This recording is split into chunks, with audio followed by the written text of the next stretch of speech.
Okay, I'm back. That was really fucking weird. That's never happened before. My computer literally just shut off. Um, Maybe the actual Matrix is after me. That's Andrew because Um, his real name is. okay, so this is where we were though. I'm just gonna continue. That was really fucking weird. I don't know if the government's after me. Um, Anyways, so I'm just going to read the text messages from the case evidence now. So, like I said, anytime you see an E, that's going to be Andrew Tate's text messages because his real name is Emery Andrew Tate the second. The second or the third? I believe the second. I don't know. His real first name is Emery. He was named after his father. His middle name is Andrew. So, yeah, the E, any message with an E, that's going to be from Andrew. So, let's start. And you can also see in these messages, they are from 2022. So, not 10 years ago, especially from when this all started happening, right? I think they were arrested in 2023, right? That's what my video said. Yeah, it was June 13th, 2023 is when they were officially charged. So this is only from a year prior to that, not 10 years ago. So in 2022, Andrew says, "You are mine. Do not forget that and act like it. We will be together soon." The girl says, "What do you mean I act like one?" He says, "You should know what it means to be a good wife. I have said many times you should live in Romania." Have comment ignored. "Okay, I'm coming with you," she says. He says, "This is my girl. Give me a few hours to make a serious plan." And then she says, "Baby, but can I trust you?" And he says, "Yes, you can. You will move to Romania with me. I plan when I get here. Or I plan when I get there. I might have to go to Prague for a few days." Also, Vivian, that girl we talked about earlier that he met when she was 14 or 15, she, I know, ended up living in Prague for a little bit. So he might have been visiting Vivian in Prague. That's probably why he had to go to Prague. That's just speculation on my part, but I know that she did live there at some point.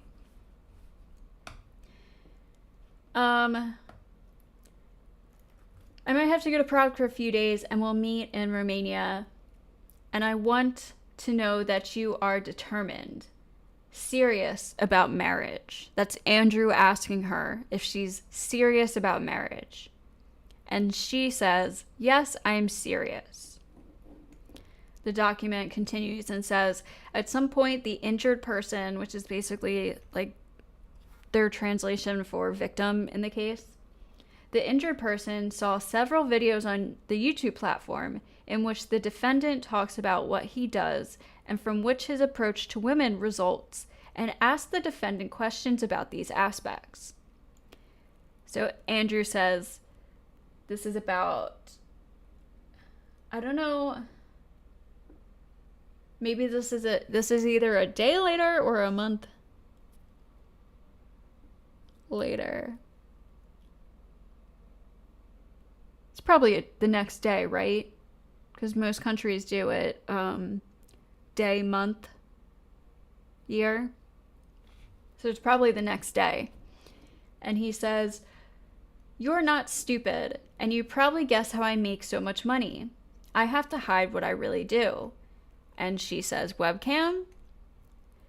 He says, "For a long time, I did this with a team of girls who worked on video chat. The company was fake."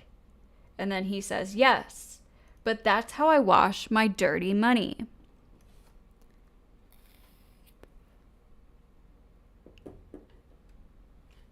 Oh yeah, Andrew also talks about how he used to be a drug dealer at some point in his life. I think it was while he was still doing kickboxing, because as he talks about, kickboxing didn't make a lot of money for him.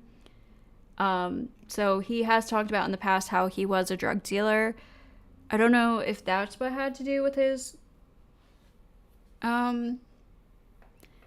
maybe he didn't actually have a criminal history, but he just admitted to being, I know for 100% he has talked about admitting to drug dealing in his past. So I don't know if he was ever actually caught or charged for anything though. So he might not legitimately have a criminal history, but he has a history of being a criminal. Okay, so yeah, that's how he washes his dirty money. And so what dirty money is he talking about? Interesting. He also has his fucking sketchy money laundering casino. All right, let's go to the next page.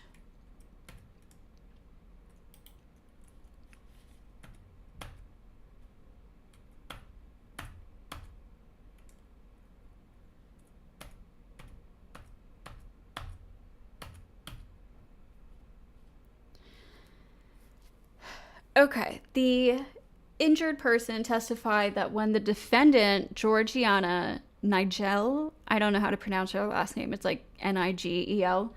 I'll just call her Georgiana, but that's who NG is. So the injured person testified that when the defendant, Georgiana, picked her up from the airport, she told, also for some reason, Romanian to English translation, will often get him and her conflated. So sometimes it's calling, how it says she told him she would live, but the victim is a female. So I'm just gonna say her because that's the correct translation. She told her she would live with some girls who work for the defendant, Tristan Tate, or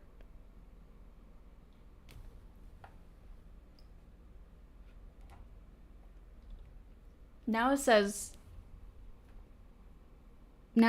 AT. So I guess when they're referring to him in this document, they call him AT, but his text messages show up under Emery. So I don't know. But okay, let me start over. So the victim testified that she was picked up from the airport by Georgiana, who is another defendant in the case. Georgiana told her that she was going to live with some girls who worked for Andrew and his brother, Tristan. And they had accounts on OnlyFans. And they shared their earnings with the two brothers. The victim mentioned that it seems strange to her. See how it says him for some reason? It's just translation. It seems strange to her what the defendant, Georgiana, was telling her. But she was already in Romania and had nothing else to do, thinking that when the defendant, Andrew Tate, will return to Romania, they will live together as he had promised. So this is part of the lover boy. Hey, watch me. This is part of the lover boy method, right? So Andrew is promising these women marriage and a relationship. Hey, come live with me. And then when he books her flight, she gets picked up by one of the bottom bitches. And she's like, oh, you're not actually going to live with Andrew. You're going to come stay with us. We're a bunch of girls who work for the brothers, and we share our earnings with them. You're gonna live with us. And now she's like, well, I'm already in Romania, and we were literally just talking about marriage right before he booked my flight. Like, he asked me if I was serious about marrying him and living with him. So maybe this is just like a temporary thing. Like, he's just working. I guess I'll live with him when he gets home. So this is how it starts. The statement of the injured person was corroborated with the resulting aspects from... Why is this cut off? I was new to streaming, so... resulting aspects from conversations, something by the injured person and the accused through the WhatsApp application. Okay, so basically, like, this statement was corroborated with the following text messages. This is the girl texting Andrew. I'm in the house with some girls who work for Georgiana. I will stay... Sorry, my fucking picture is blocking it. I actually might still have these. Hold on a second.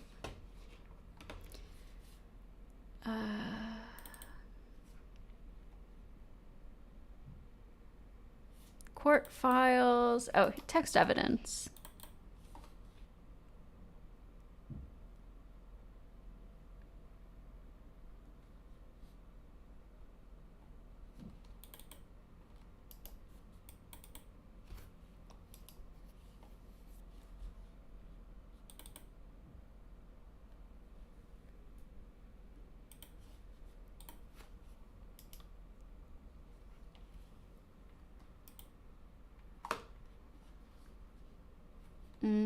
They're like all out of order. Oh, you're right. Here's that guy. That other guy's name is Vlad. I just came across it.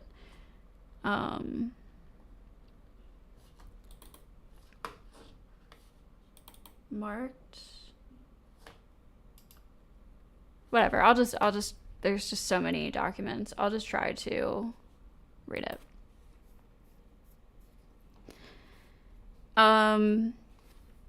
Where was I? Right. I'm in the house with some girls who work for Georgiana. It probably means will I stay with Georgiana? I feel a little weird. And Georgiana said, you're probably coming in 5 days, ? It's too much. I wish you would tell me things like they are so I know what's going on. What exactly do these girls do? I thought I was coming and we would be together. I understand that... Maybe I'll just let myself fucking read it. Ugh. We have to listen to my voice.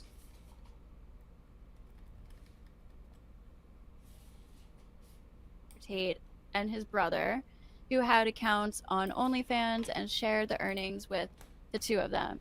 The injured person mentioned that it seemed strange to him what the defendant, Georgiana, was telling him. But he was already in Romania and had nothing else to do. I think when it says him, it's meant to say her, but the Google translation from Romania to English translates. I already explained this. Okay. He was already in Romania and had nothing else to do, thinking that when the defendant, Andrew Tate, will return to Romania, they will live together as Andrew had promised her. The statement of the injured person was corroborated with the resulting aspects from conversations by injured person and the accused through the WhatsApp application. So this is on February 3rd, 2022. I think I got that wrong. It's from actually March 2nd, 2022. I'm in the house with some of the girls who work for Georgiana. Said I will stay with Georgiana. I feel a little weird. And Georgiana said, you're probably coming in 5 days. It's too much. I wish you tell me things like they are so I know what's going on. What exactly do these girls do? I thought I was coming and we would be together. I understand that it happens, things, but you have to talk to me and tell me so that I don't feel weird then. Okay, so yeah, she's saying like I understand that things happen, but you have to talk to me so I know what's going on, because again, like just a few weeks before this, like about 3 weeks before this, before she came to Romania, he was telling her that she was going to live with him and they were planning on getting married. And he was like, "Are you serious about marriage? I need to know you're serious about marriage." And she was like, "Sure, but can I trust you?" And he's like, "Yes." And so she comes to Romania, and then she's picked up by this random girl that she doesn't know. And she's like, "Oh, well, Andrew's not home, so you're going to come live with us. And we basically do webcam sex work for the brothers and share our income with them. And you're just going to come stay with us, and Andrew will be back soon." And like, she was told none of this. So this is like how it starts. Andrew says, "You don't have to feel weird. I come home as fast as I can. You know I work." She says, "Baby, what are these girls doing anyways? I feel stupid for not knowing. I should know so I can talk to them and not say something stupid or offend them in any way." He said, "OnlyFans." So she said, "So they undress and stuff or something else?" And he said, "No, just bikini and underwear. And they have a live show on TikTok, which makes a lot of money." Andrew says, "Instead of going to live with B," which B is Beatrice, who I don't know if you guys saw, it'll come up in one of the videos. After the Tate brothers were arrested, these two girls got interviewed. Yasmina and Beatrice. They both had property of Tate. Well, one of them had property of Tate tattooed on them, and the other had Tate's girl tattooed on them. And they eventually became part of the case. One of the 7 victims, or 2 of the 7 victims that they trafficked. And they did an interview on like a Romanian TV show defending the brothers, but they looked like very uncomfortable the whole time. And then text messages later came out from Luke, their cousin, the brothers talking to Luke, their cousin, basically telling him to tell the girls to make a video and what to say in order to defend them. So, you know, the brothers were behind them making a public video to basically make the accusations look made up. Which is why it's kind of hard to believe the other video that Vivian made when Andrew was on Big Brother, and the video of him beating the girl with the belt came out, and then she came out with her own video doing the exact same thing. And we know that he met her when she was 14 or 15 years old, and she was very groomed by him. So yeah, it's very hard to believe these videos that just happen to come out, especially when you start to see the evidence of Tristan telling Georgiana to hit the girls, to throw all their stuff out, that to beat her, and then they blackmail her with intimate pictures, and they do all this terrible stuff to these girls, but yet they're defending them on live television. So yeah, not a good look. I think it's Beatrice. She was the girl with the blonde hair who had the Tate's girl tattooed on her arm. "You go live alone and keep all the money. I know you don't like men talking to you. The truth is, I'll be very busy with work a lot of times, so if you have something to do, that would be great. Plus, you'll make a lot of money. I won't let you have a normal job where men can see the real you." So this is just more manipulation. I won't let you have a normal job. So, like, if you want to be my wife, if you want to live with me because you love me, right? I'm not going to let you have a normal job. This is the process where he starts talking the girls into making money for him through sex work, when that's all he wants. He doesn't actually care about these girls. He is coercing them and using them to make them money. No idea. Meanwhile, the girls think like they're gonna get married and shit like that. Screen, I don't care. TikTok is better than a nightclub where men really try. So yeah, I had to sleep with basically every woman who ever worked for me. And that's how it started. I'd sleep with the girl, she'd become my girlfriend, and I'd say, "Look, don't go work and be a waitress or work in an office. Come work here." That's kind of how it worked from head to toe. So this is him like trying to persuade her. That was him talking about that exact process. He doesn't actually want to be with these women. He just convinces them to fall in love with him. And then he gets them to make him money. And that is called pimping. That is called Loverboy method. That is a form of human trafficking. And it is definitionally illegal. Whether you think it is or not, it is. Into doing on. Okay, so I'll start reading the next part. So then Andrew says he's the E. Remember, his real name's Emery. Instead of going live with Beatrice, you go live alone and keep all the money. I already read this part. You know you don't like men talking to you. The truth is I'll be very busy with work a lot of the time. So if you have something to do, that would be great. Plus you'll make a lot of money. I won't let you have a normal job where men can see the real you. No idea. On a screen, I don't care. TikTok is better than a nightclub where men really try. Then Andrew says, I have a 3-stage plan. And she says, you know you can. Online stuff. She says, you know you can. I'm not sure what that was to. And then he says, and if you are my wife, I want you... Oh. Did she say... Hold on.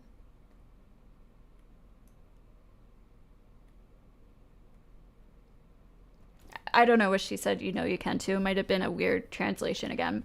So he says, and if you are my wife, I want you to be involved. She says, I trust you. He says, you have to listen, think carefully, and understand what, I wish my fucking face wasn't blocking it. Understand what... Something to tell you. Oh, what I have to tell you. The plan is that I want to get this house for free. For us. I'll show you. And then he sends a link to a house. Involved. I trust you. It's for free. We're going to do it. Look how we're going to do it. You start working with Georgiana and you work OnlyFans hard. For the other girls to try to catch up, you will make a lot of money and keep it all to be rich. But it's important that the girls see you working so that they want to work harder. So that they too want to work harder. So this is like part of the scheme. Now he's like, hey, we're gonna buy this house together. This is the plan. These girls that work for me, we're gonna take all their money and we're gonna do that, but in order to convince them to do that, you have to work also. You start work.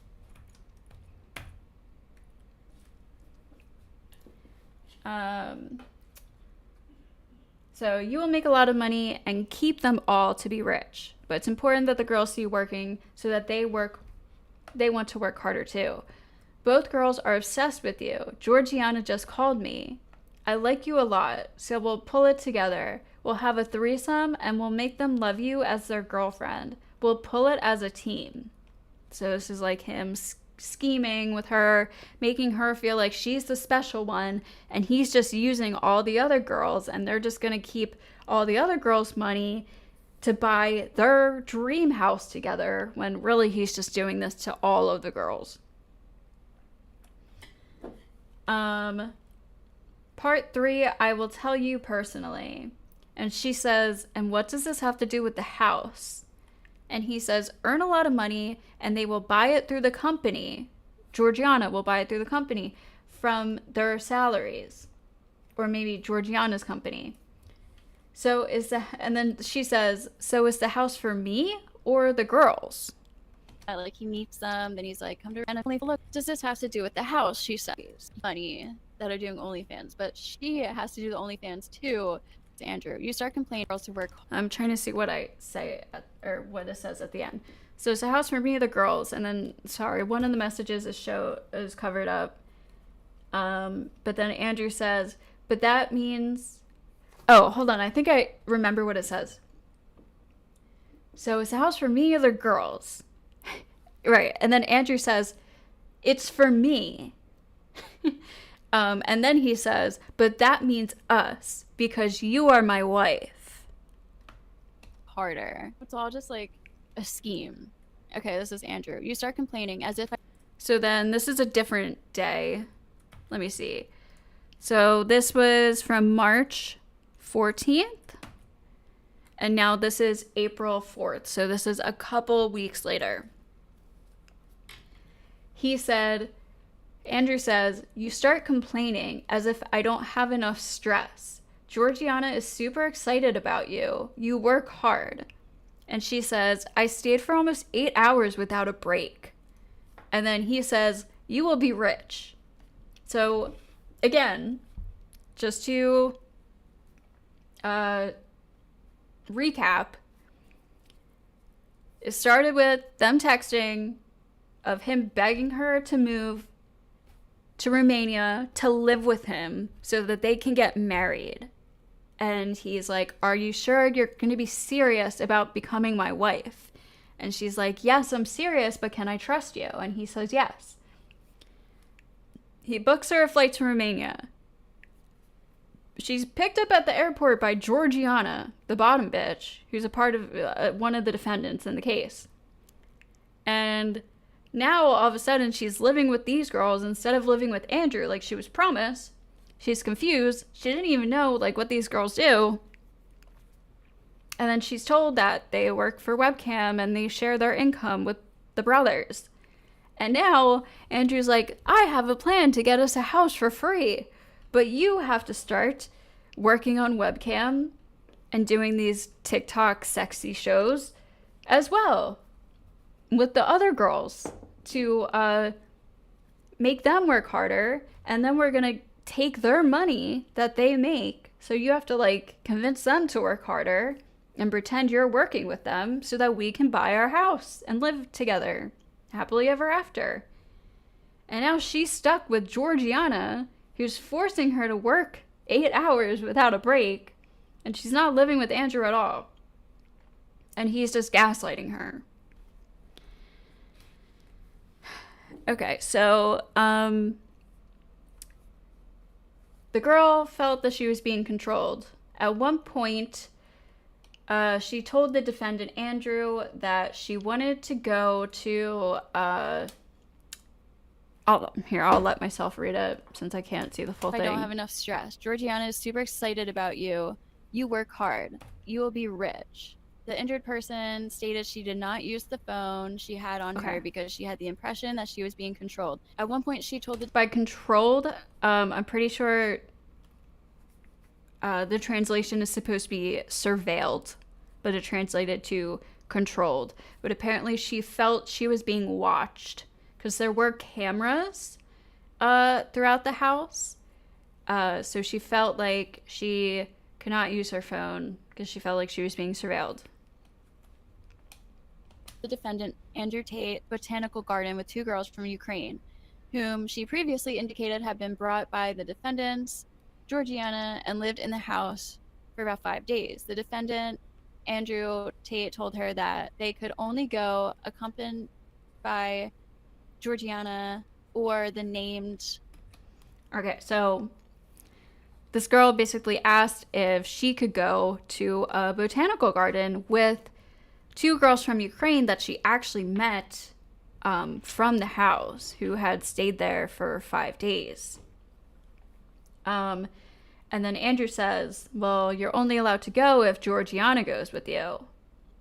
Or Yasmina or Beatrice, which were those 2 girls that I mentioned earlier who had the Tate girl property of Tate tattoos, who did the interview defending the brothers after they were arrested, even though there's a ton of evidence that they were incredibly terrible and abusive to these women, including ordering Georgiana to beat them. Also, the one girl that we saw the from the court documents in the beginning where she testified that Georgiana made her hold her arms up after she just got breast implants, in order to fuck up her surgery, which was like extremely painful and shit. So PY or ABG. She was one of these two girls. The injured person stated that during the time she lived in the house, she and the other girls were never left alone, always being a trusted person of the Tate brothers to take care of them. The circumstance that the injured person was not allowed to leave the house unaccompanied also resulted from her conversation with the defendant, Emery, Andrew Tate, through the WhatsApp application. Okay, the victim says, we have... Okay, so she's now noticing that she's constantly... she's not allowed to be alone. She's not allowed to leave without having one of these girls go with her. She is under surveillance, right? She's like starting to feel unsafe. We had breakfast. Hold on, what did I say? Emery, Andrew Tate, through the WhatsApp application. Okay, the victim says, we had breakfast. Okay, so the victim said, we had breakfast, we talked with my sister, I just talked to Yasmina, and she told me that there was something between you two. I want to do my exercises, send some emails, read the Bible, and maybe go to, I'm pretty sure it's the botanical garden again, later if anybody wants to go. And she says, what are you doing? And he says, yes, go to town, only with someone else, not alone. Still working. I'll try to get home as fast as I can. And then Andrew says, he continues, girls don't go to town alone when they are married. So he's still going on with the whole shtick that they're going to get married. She says, tomorrow we might go to the botanical garden with the girls from Ukraine.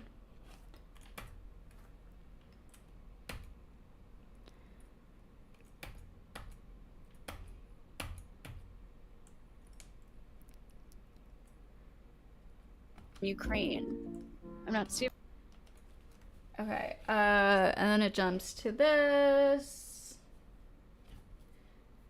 I'm not stupid, I know. Okay, so she goes on. I'm not stupid, I know there was something more. I could stay in London until you return to Romania. I know you have a lot on your mind right now, but my sister is telling me to go back to London because she thinks I'm not safe here, and I'm very confused. I want to know what your plan is. And then she says, I love you. And Andrew says, aren't you safe? What the? I wanted you to leave London because of the way you behaved there. So then it says, for 2 weeks, the injured person lived with the named Yasmina, Beatrice, and another girl. And during this time, the defendant, Georgiana, was nice to her. She was the one who took care of the shopping and everything needed for the house. The injured person, the girl in the text messages, also stated that Yasmina and Beatrice told her that they make OnlyFans and something Tristan.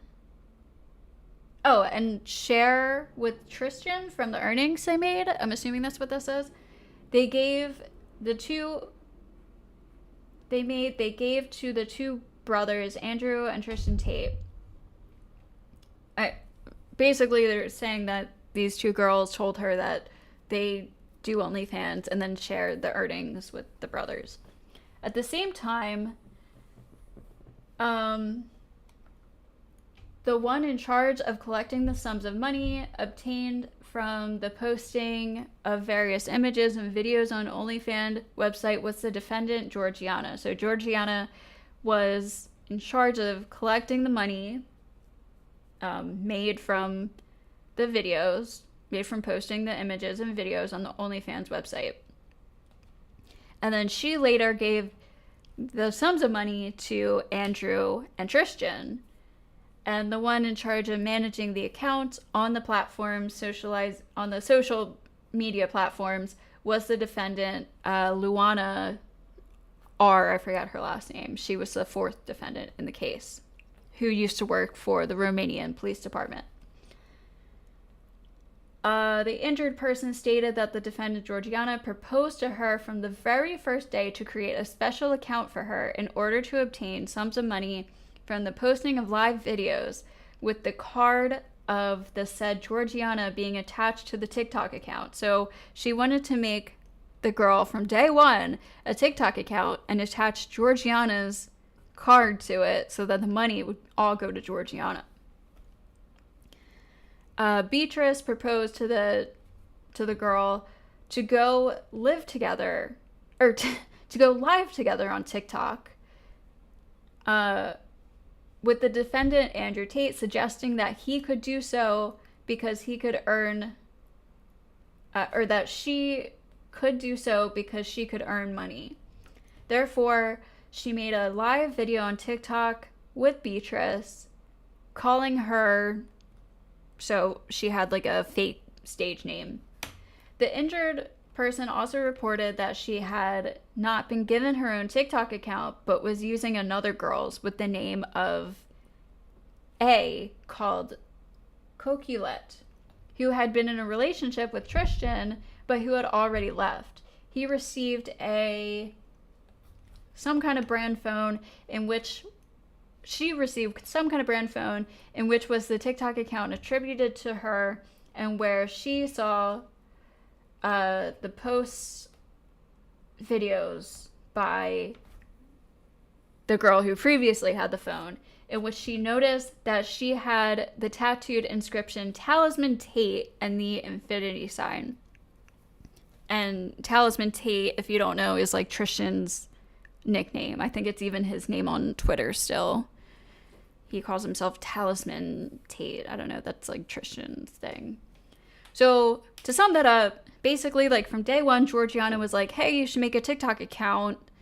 And then Georgiana actually made her a TikTok account on a phone that was not the girl's. It belonged to a previous girl. It was probably just used by the previous girl. And this previous girl had a Talisman Tate tattoo, so she was one of Tristan's girls. So they gave her this TikTok account to use to make money, and all the money went to Georgiana's card.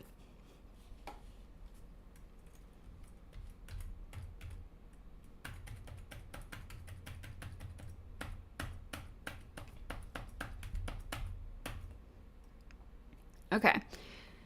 So the same girl says, Beatrice asked me if I want to go live with her on TikTok. What do you say? And Andrew replies, why not? What is it? Just TikTok? Do it. It's simple. She says, yes. He says, cool. She says, okay, we'll see. And then he gives her the name that starts with N. Really Russian name. So then Andrew says, I see your bouncy breasts and cute smile on TikTok. And then the girl says, baby, why did Georgiana ask me if I wanted to make a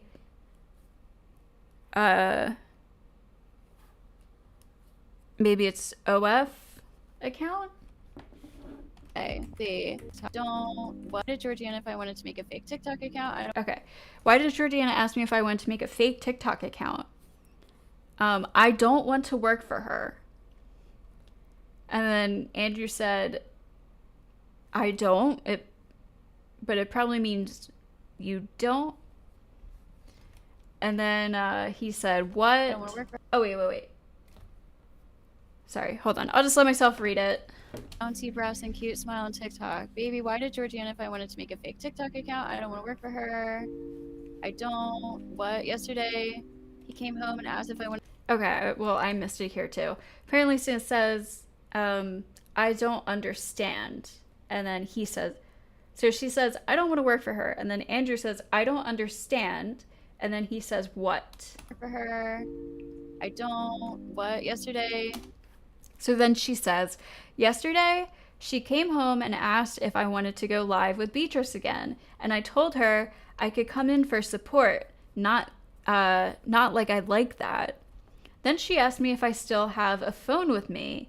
that she can make a fake account on TikTok, and I told her that I still have a phone, but it's only for calls. And she told me that she has a phone with good room, and I was like, weird. I didn't tell her anything clearly. First, I wanted to talk to you about it. And then she said, I don't like men talking to me like that. I came home and asked if I went. Or I don't like men talking to me and that. So she's clearly uncomfortable with this. Like, the TikTok show was not just like it was clearly a sex appeal kind of show, right? And that's how they would get them like started, through TikTok, and then it would slowly progress, because none of these girls they didn't come there to be webcam girls or OnlyFans girls. They came there to marry or date seriously Tristan or Andrew. So they had to slowly like worm them up into this. And this was all part of the process. Meanwhile, Andrew and Tristan didn't care about these girls. They were using them to make money, which is why it's human trafficking. All right, so now we have a new girl and new text messages. These messages are from Tristan. So Tristan says, next question is obvious. Why have you not found the man you are looking for? She says,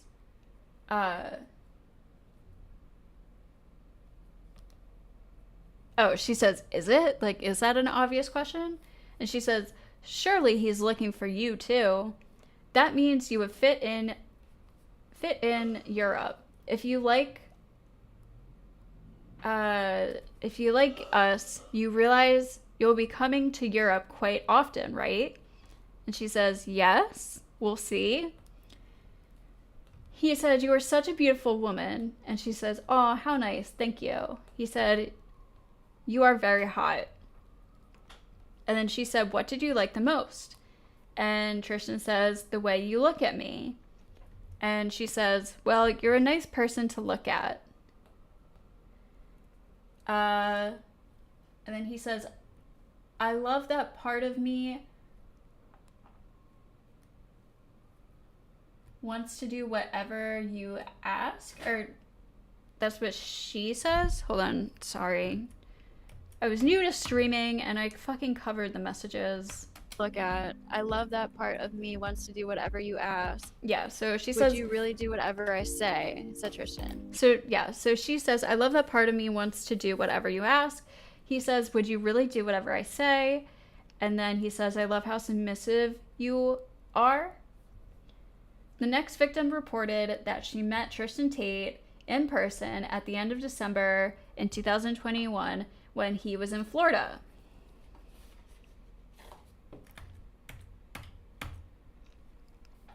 Miami, at a conference related to the work Tristan was doing. The defendant, Tristan Tate, told her that GEA and... this is the girl's initials. Told the person that there was no problem if she would also go to this conference and that they would live in a very nice house and it would be a very special first date. There were a lot of men at that conference, and all those attending the conference lived in the house where the girl and the defendant, Tristan, also lived. I think when they mean lived, it's supposed to translate to stayed, not like lived in. She stated that she stayed overnight because she was already in Miami. He stated that during the day at this conference... She stated that during the day at this conference, all kinds of work events were organized to which women were not allowed access. Later understanding that this happened because they wanted women to not know what was being discussed there. And then I can't read the rest. Not allowed access. Later understanding that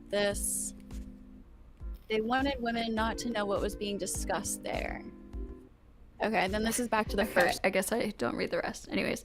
All right, so yeah, this goes back to the first girl's messages we were reading that Andrew was talking to. She says, it's not that I'm boring, but it's one thing to ask just me and another thing to ask all the girls. Why do you want to see the girls? And then Andrew replies, I want to see that you obey me. It's not about them. It's the fact that I want to know that my woman does whatever I tell her. I know you don't want to. That's why it means something when you don't want it. So obey your man. We're together forever. It's like a picture, damn it. So then she says, okay, I'll do it. I want to make you happy. This is, again, a part of the coercion and manipulation. And this is where, like, a lot of people will be like, oh, well, you know, it's her own fault for being, like, so easily persuaded or, you know, being too stupid to like, fall for his manipulation. To which, one, she was in love with him. He was telling her that he was in love with her and they were going to get married and live together, buy a house together. Like, it's like a lot easier to Monday morning quarterback. We also don't know, I'm not sure how young she was at this time. Also, just because you scam somebody doesn't make it, or like, say if you scam a stupid person and like you stupidly fall for a scam, that doesn't make the scam legal. It's still illegal to scam people. It doesn't matter like how obvious or how stupid someone is to fall for the scam. It still makes the scam illegal. And that applies exactly the same for coercion and human trafficking and pimping. So it doesn't really matter how naive or easily persuaded or easily manipulated the girls are. The point is, he's still committing the crime. So that's not an argument to use either, because I hear that one a lot. Manipulative people are easy to fall for when you're you. Guy who married someone diagnosed with ASPD at 19. The manipulative people are easy to fall for when you're you. I'm not sure what Oh, when you're young. Okay. Yes, no, it's yeah, like, that's why people target younger girls. I mean, Andrew has talked about this in his own PhD program. That's why they try to target teenagers and young women, because they're inexperienced, they're naive, and they also try to go after the more traditional girls, which is why they moved, one of the reasons why they moved to an Eastern European country where lots of the girls still have traditional values and are, like, still extremely subservient to men and are looking to get married at a very young age and looking to move in, especially like with a man who has a lot of money and stuff like that. Like, they think that they're going to have this perfect life with this guy, settle down and have kids. And I mean, anybody who tells me that they've never been manipulated in like love, it's just lying, right? Like, everybody has done something stupid for somebody that they love. It doesn't have to be to this extreme, obviously, but love makes you do really stupid things, especially when you're a young person. So people pretending like manipulation doesn't exist is just dumb. I met a guy on the train years ago that did this. Oh my God. That's terrifying. But yeah, I've also met, not to this extreme, but like manipulative, coercive people.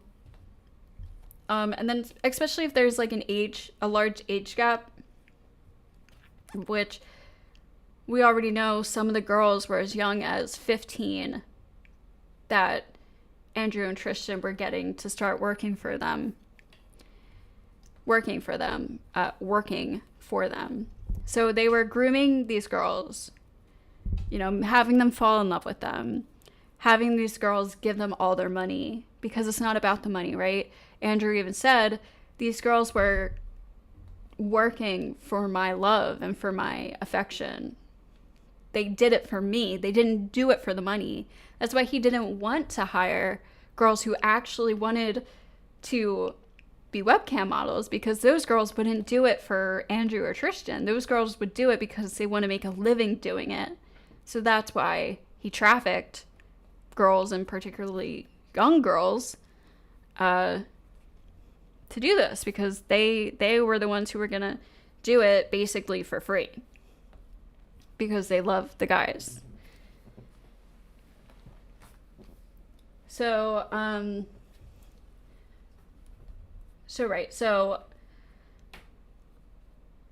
know you don't want to. That's why it means something when you don't want it. So obey you, man. You're a man. We're together forever. It's like a picture, damn it. Okay, I'll do it. I want to make you happy. And then he says, you start to, and then for some reason it's redacted. He says, a woman who always obeys and does what I say, especially things which she doesn't usually do, she is the woman who is really loyal to her man. And then he continues to say, I want the best woman on the planet. And she says, you know I'm loyal to you. And yes, I don't do this normally, but I want to make you happy, and I hope you see how important you are to me. He says, that's exactly what you show me. Plus, it's sexy. I can't explain how much I like it when you obey me without asking questions. It's exciting. This is just all just bullshit manipulation. She says, I'm only taking pictures with Beatrice because Jasmine, I'm pretty sure it's actually Yasmin,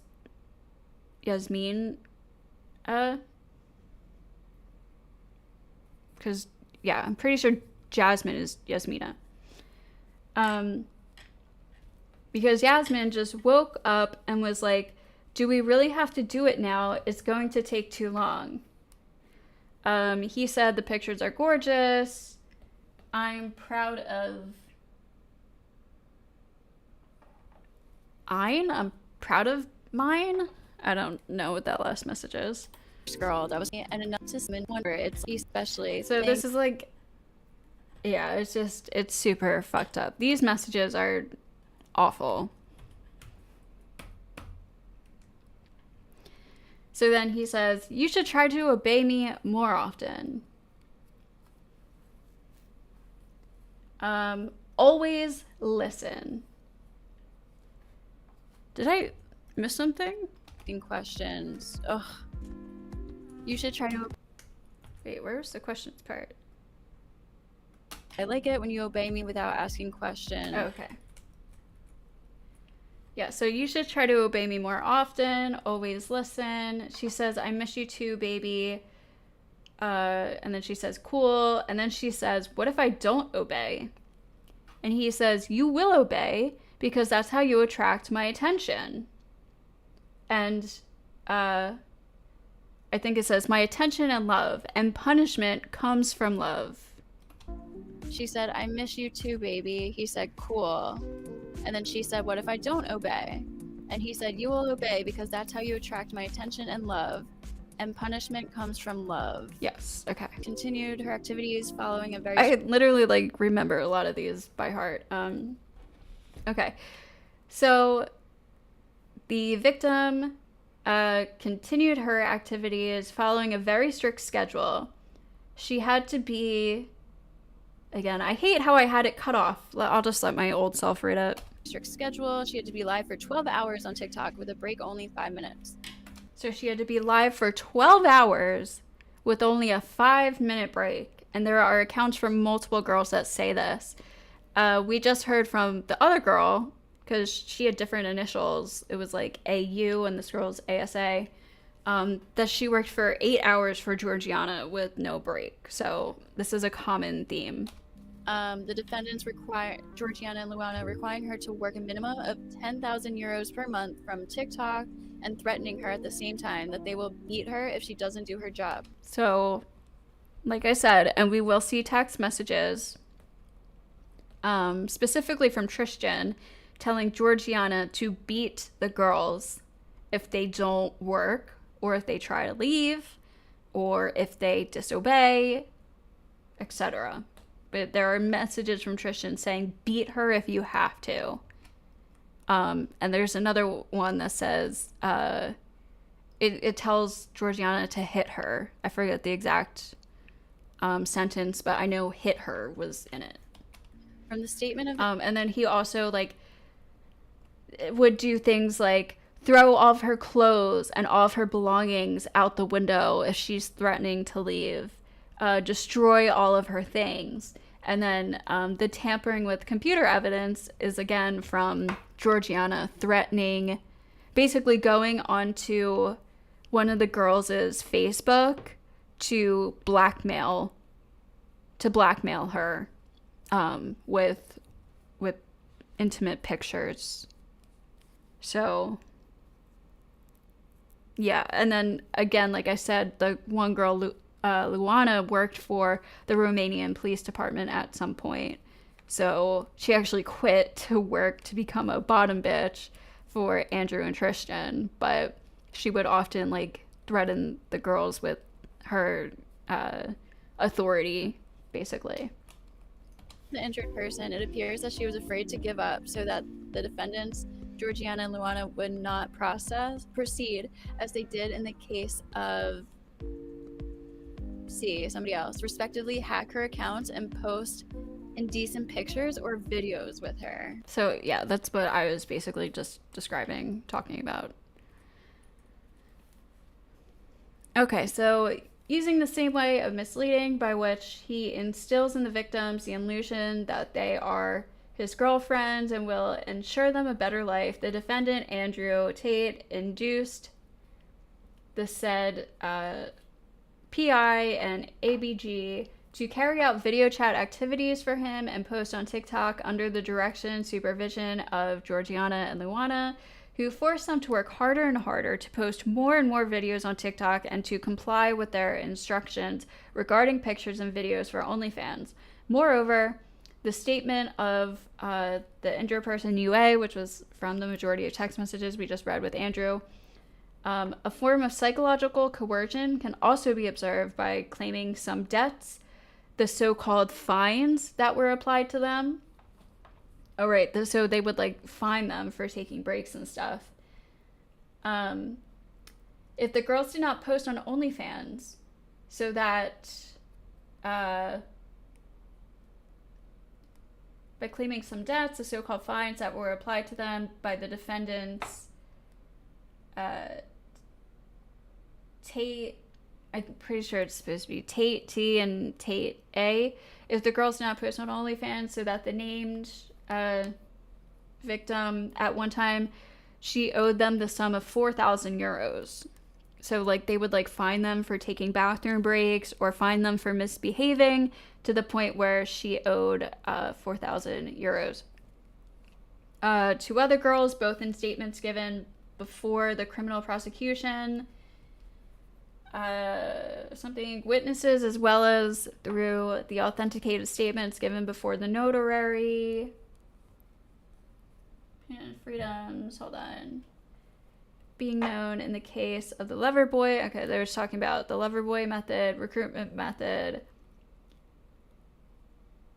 Victims of human trafficking do not always recognize the fact that they have been enslaved, and they do not cooperate with the judicial bodies attesting to the idea that activities were practiced voluntarily. Blah, blah, blah. This other girl, she was misled and subsequently maintained that she would obtain income and other extremely attractive rewards so that she performed activities on TikTok and the OnlyFans platforms from August 2021 and until November of the same year without a contract, having a schedule set by the defendant Georgiana and a number of hours spent live on TikTok, not being able to leave the location unless accompanied by one of the girls, a rule also set by Georgiana. Regarding the money obtained from these activities, she stated that although she did not sign any contract, both she and the other girls obtained a percentage of 50% of the earnings made on TikTok and OnlyFans. The defendant, Luana, telling her that of the other 50%, 25% belongs to her and the remaining 25% goes to Andrew and Tristan. However, she stated that she did not receive any amount of money from the OnlyFans platforms. The defendants, Georgiana and Luana, telling her that she did not make anything.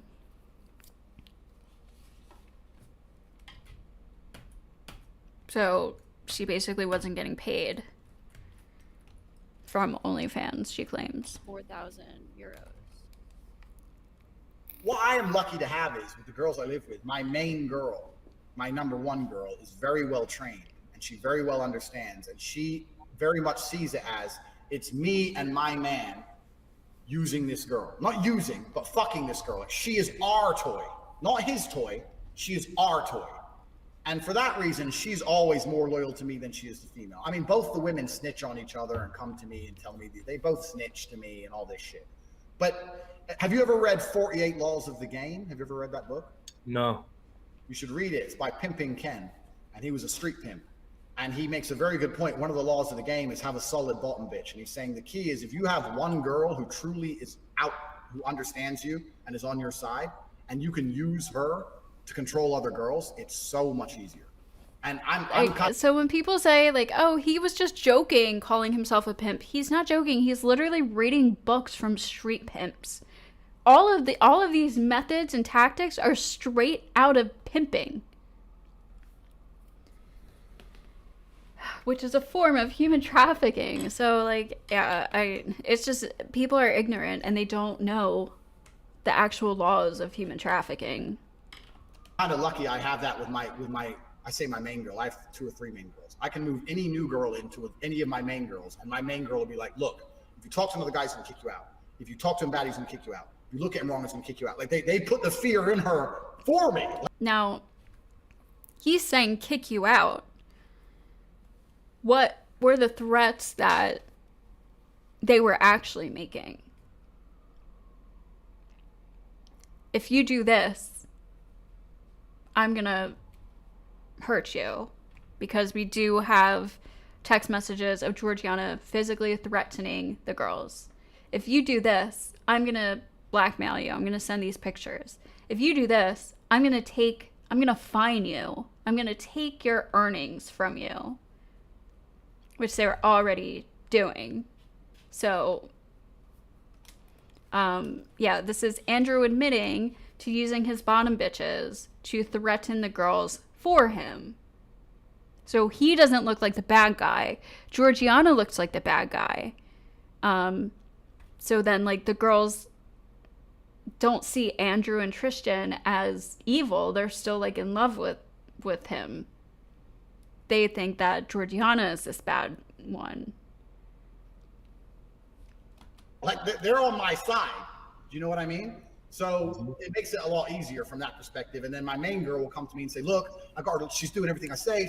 She's doing it, she's listening to us, to us, to us. It's very much us and them. And that's kind of how I've always done it with the pimp game and stuff. That's why I get my best cam girl with a new cam girl. It was kind of the same cycle. Okay. The claim of the lawyers that the victims could have left at any time is baseless and attempts to... All right, so this one I can read. The claim of the lawyers that the victims could have left at any time is baseless and attempts to make a mockery of the victims. Thus, from the statements of the injured persons, it follows that they were always accompanied from the conversations of the defendants. It follows that they forbade them to leave the house alone. From the statement of this person, it follows that there were armed guards in the yard. Moreover, another girl explained that she did not call the police because the defendant Tristan Tate scared her by implying that she's being watched all the time with surveillance cameras placed all over the house. She stated that once when she was writing something, Tristan sent her a text message and told her that he saw her writing. And there's videos of Tristan talking about exactly this, that he has cameras all over the house and he is constantly surveilling the girls, making sure that they are working, making sure that they are not doing anything to try to escape or do anything shady. So this is true. Like, this is something that Tristan has admitted on camera to doing. The defenders of the defendant, that probably means like the lawyers of the defendant, stated that there is no evidence, medical legal documents to prove the physical violence. Well, of course, they couldn't leave the house to go to a hospital. Why would there be medical documents? There are no such medical documents because the defendants acted on the sly, leaving no traces. For example, from the statement of one of the victims, it follows that the defendant Georgiana, in order to avoid leaving traces of violence on the body of one of the girls who had a recent breast implant, she lifted her arm in order to undo the operation, after which she affirmed she is not stupid enough to beat her to leave her marks. Regarding the previous contacts of the defendants Andrew and Tristan with the criminal law, it is stated that from the minute of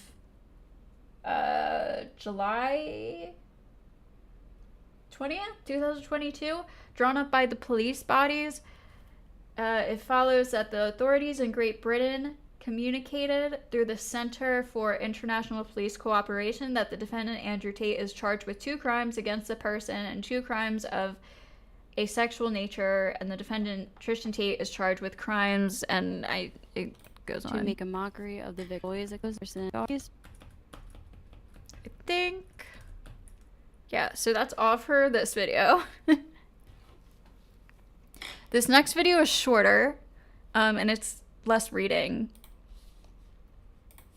So, but this video I thought was pretty good. It's only almost 8 minutes long. It got 6.7k views.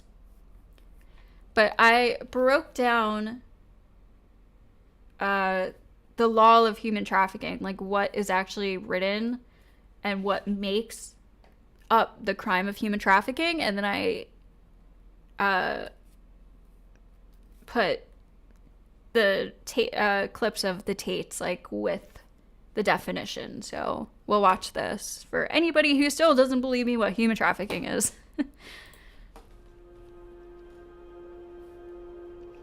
And I state here, I got this information from justice.gov/human trafficking/what is human trafficking and state.gov/what is trafficking in person. So this is all United States information, because that's something else that Candace Owens tried to sell in her interview with Andrew Tate. She was trying to say that like human trafficking in Romania is different than human trafficking in the US, and it's like a lot stricter in Romania. It's not. It's literally, they have the exact same standards for what constitutes human trafficking here and there.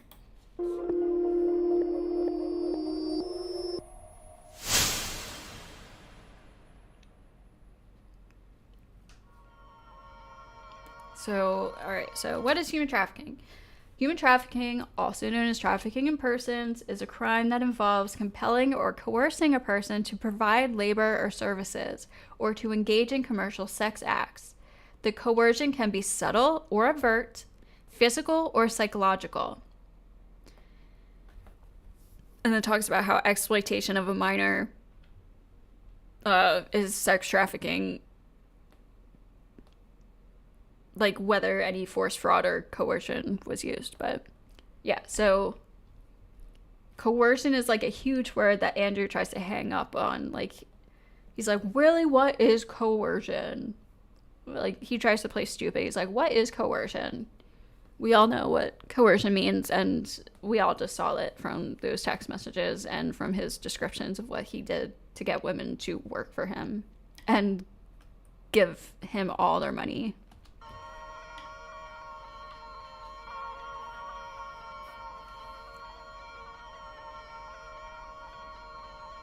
So yeah, on CobraTate.com I have my PhD program, and this is a popular clip that everyone has probably seen a million times, but is PhD is a pimp and hose degree that I'm Clever. And Clever.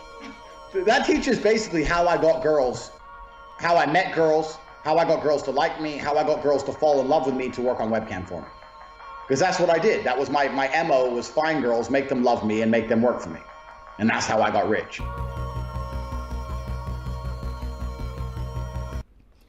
sex trafficking encompasses the range of activities involved when a trafficker uses force, fraud, or coercion. Those are the three methods that are used that constitutes what makes human trafficking: to compel another person to engage in commercial sex act, or causes a child to engage in a commercial sex act. 3 elements are required to establish a sex trafficking crime. Acts, means, and purpose, except in the case of a child where it doesn't, the means are irrelevant. So, but in order for it to make a crime of sex trafficking, there needs to be an act, a means, and a purpose. And we're going to break that all down and then show Andrew Tate admitting to doing exactly that.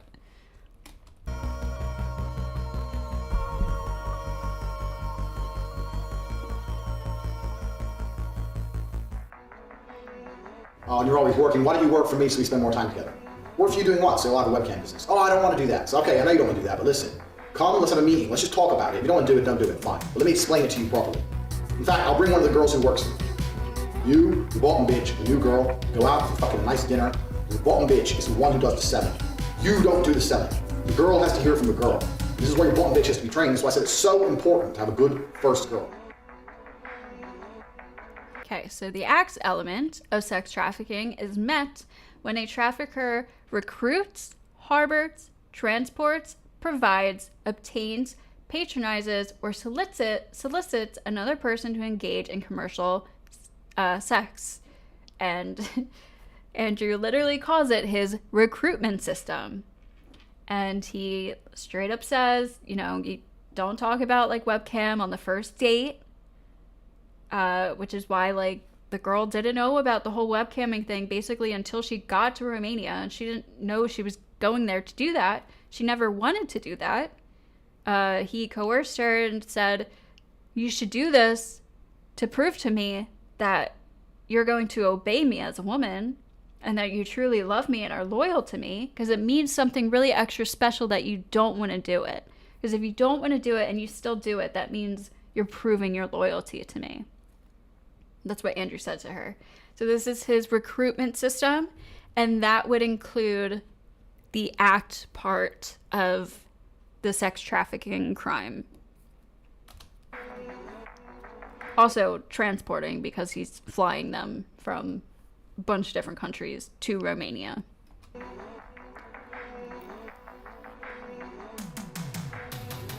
Cannot get a girl to work for you having fun. So the recruitment process is the same as the PhD course. You message them on Instagram. The recruitment process. The PhD course is my recruitment system. I don't mention webcam until after I've had sex with the girl. You continue as normal, no mention of webcam. You the girl. After you the girl, you do the PhD test. If she passes the PhD test and she wants to be with you, then you start mentioning things like, yeah, but you know, you're always busy, you're always at work, you can come work for me. So it's after she's proven that she actually likes him, that's when you start mentioning the sex work. All right, so next is means. The means element of sex trafficking occurs when a trafficker uses force, fraud, or coercion. Coercion, in the case of sex trafficking, includes the broad array of means, including in the forced labor definition. These can include threats of serious harm, psychological harm, reputational harm, threats to others, and debt manipulation.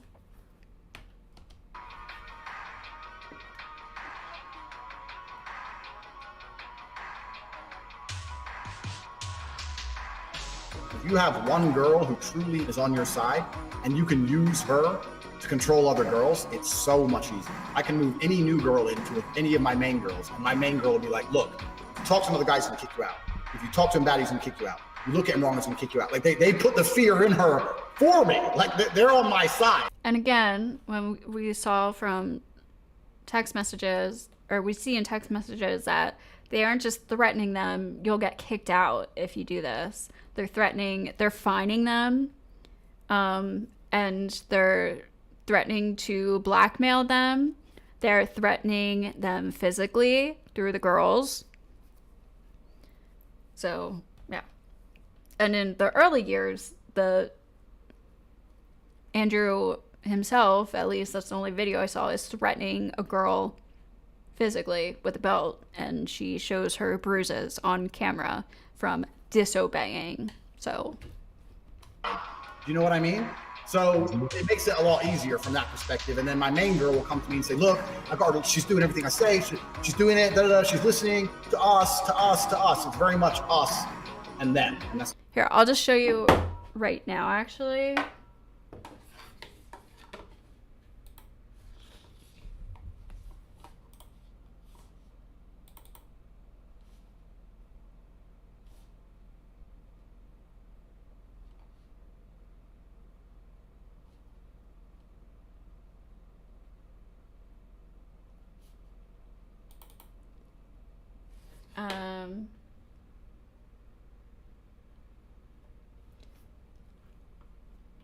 So let me see if I can share this on my screen.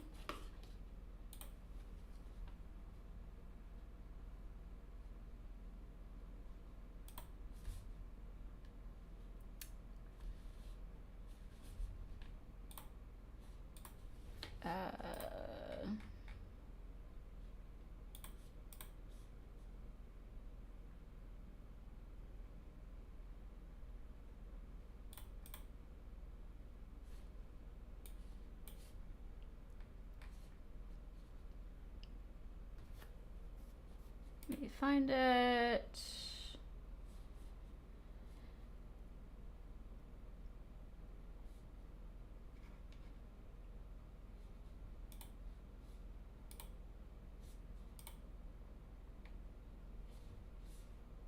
Where is it? Court files.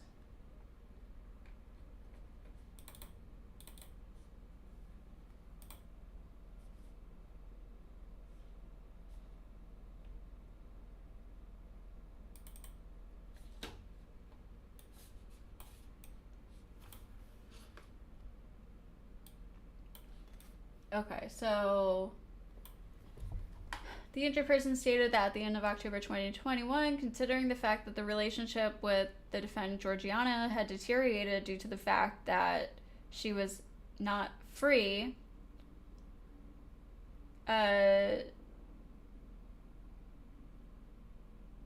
she was not free and she was not getting paid for what she was doing. She told Georgiana that she wanted to quit and leave the house. Georgiana advised her to speak with Tristan about this matter, which she did. To make her give up on the idea of leaving, Tristan proposed that she move in with him. Thus, she spoke to Georgiana about this, but she did not agree. The victim also reported that Georgiana talked with the defendant, and later she accused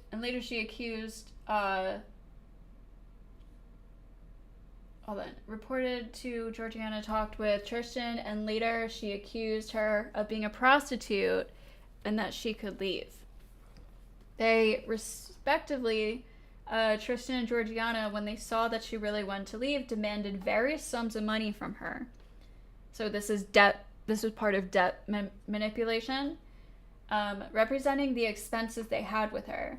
Thus, initially, Tristan and Georgiana asked her for the sum of 2,000 euros, then 5,000 euros, blackmailing her with these sums of monies to make her not leave. She reported that on October 28, 2021, while she was gathering her clothes, Luana came to her and asked her to go down to the kitchen where some other girls were and Georgiana was, as well as a new arrived girl. She mentioned that she sat down at the table and initiated a discussion about her departure. At that moment, Luana and Georgiana told her that she could leave only after she returned the money spent on the breast implants, which the guys wanted her to get, by the way. And Luana asked her for the amount of 2,000 euros for the time lost. The discussion degenerated. The defendants, Luana and Georgiana, started yelling at her, and she started crying, telling them she was going to the police. At that moment, Luana told her that she had relations in the police and DCOT, and that nothing could happen to her because she previously worked in the one of the local police departments.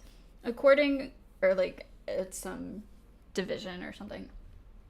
According to the statement of the victim, she went to her room to pack her luggage, at which point Georgiana came over to her very nervous, put her hand on her neck, and pushed her under a desk, saying, "Where do you think you're going?" At the same time, Georgiana grabbed her by the hand and dragged her out of the house, where she stayed for about an hour, being scantily clad. So she was like going to her room to pack, and I guess she was like barely dressed, and Georgiana dragged her out of the house and locked her out without her stuff.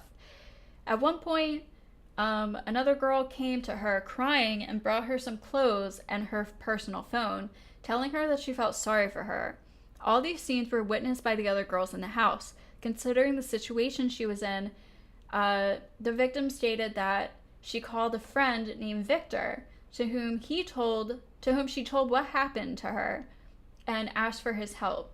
She went to his house to get some money and the keys to a studio apartment, and on this occasion, Victor advised her to go to the police, which she did. Later, she went to the police, where a complaint was taken the next day, and when she went to the police to be questioned, she was met by a young bearded policeman who advised her to reconcile with them, telling them that... Hold on, there's more.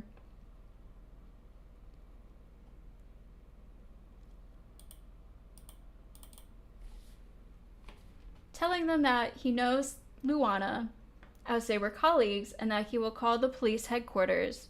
In the evening, I guess that's Georgiana and Andrew, also showed up at the city police, and she noticed that they were talking to the respective policeman. Next, she asked for an explanation of what was happening, on which occasion the policeman told her that the two had gone to get her things, so Andrew and Georgiana. After some time, the defendants, Luana and Georgiana, returned to the police with a bag containing very few clothes and shoes, which they defiantly threw in their faces. Valuables, namely the laptop, jewelry, cards, and company clothes, were not brought and returned to her. Seeing this, she went with the police from blank, where she lived, to take her other belongings, on which occasion Luana came to the door and said that without a warrant you cannot enter the house and that she cannot prove that she was there. The victim claimed that even today she did not recover those goods. Later, she even saw that her clothes were, I don't know what this PRUT thing keeps coming up means, were something by the girls in the house. The laptop may be with the defendant Georgiana, being a black and gray Acer laptop. So,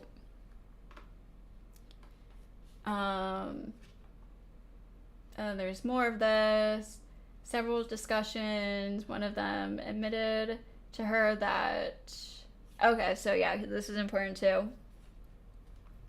In the continuation of the statement, the victim showed that in the evening when she left, Georgiana accessed her Facebook and WhatsApp web account from her laptop, sending various messages. So they kept her laptop, right? Like, this girl went to the jail. She called the police, and then the police were like, hey, we know Luana, we're colleagues. And then Andrew and Luana and Georgiana show up. They give her some of her things back, but not all, including keeping her laptop.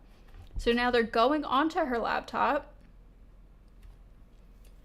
And so showed that in the evening when she left, Georgiana accessed her Facebook and WhatsApp web account from her laptop, sending various messages to the relatives of the victim. And Georgiana posted on the Facebook profile of the victim pictures and videos of her in indecent poses, which she had previously sent to Georgiana to post them on OnlyFans, specifying that only the defendant Georgiana had access to these pictures, which is why Georgiana is the only one who was charged with the evidence, tampering with the computer. It's for blackmailing, doing this to blackmail. Later, the victim had several discussions with Georgiana and Luana, and in one of them, Luana admitted to her that Georgiana posted those photos and videos on her Facebook profile. The victim mentioned that immediately after learning that they were posted on her Facebook page, she changed the password and deleted all the posts that did not belong to her. These aspects were also confirmed by another victim being heard reported that during a visit, one of the girls who lived in the house, known as C, because she was not free to leave the house without their consent, she called the police and said she was being seized. She stated that this event took place around October 28th, 2021, when she had not yet moved. By the time the police arrived, Georgiana was very angry with C for calling the police, went to C's room with the intention of kicking her out, and to avoid leaving marks of violence on her body, picked her up the arm precisely because she had a recent breast implant, and this is the whole breast implant thing. And thus there was a risk of the operation falling apart at the moment. Georgiana admitted that this was the goal, to have her operation take place, saying, "I was not stupid to beat her to leave her marks." Blah, blah, blah, blah, blah. Previously, C had been kicked out of the house without clothes or any luggage. When the police who were accompanying C arrived, Georgiana and Luana said they did not know her and that she never lived there. That day, C left with the police, and the next day, Georgiana and Luana were called to the police. Alright, so that's one thing, but I want to show the messages of Tristan.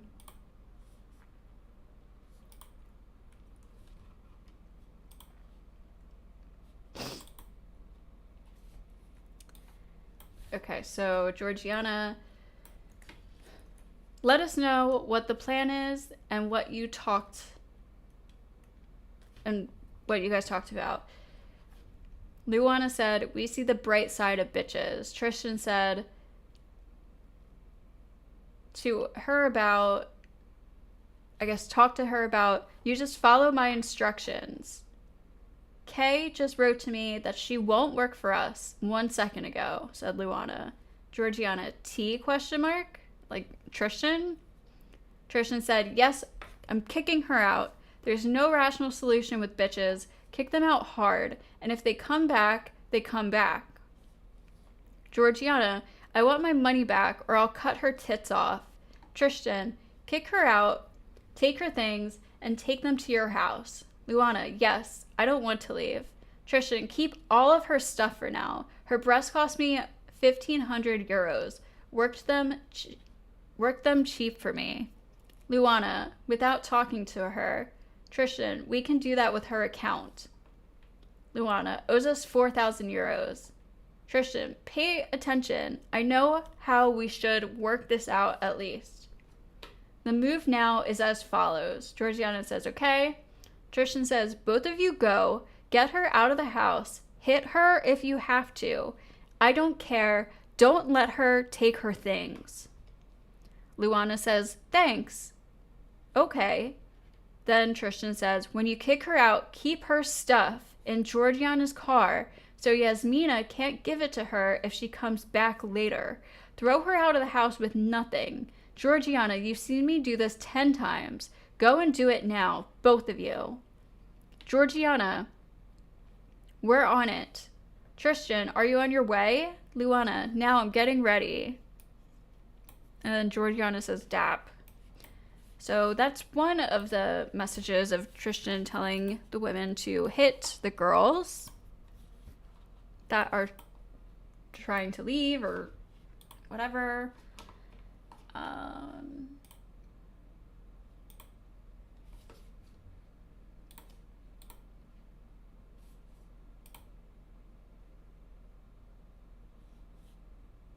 And then there was the other, yeah, so there's a lot here. Let me see, what's this one?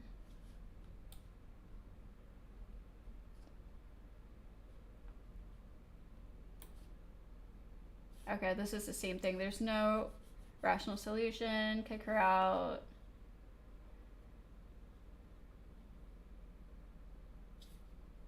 Good, wait. Maybe my dismissal worked. Don't hit her yet. Wait in the car. I'm here waiting for Ellie. We'll do a good cop, bad cop. So yeah, they're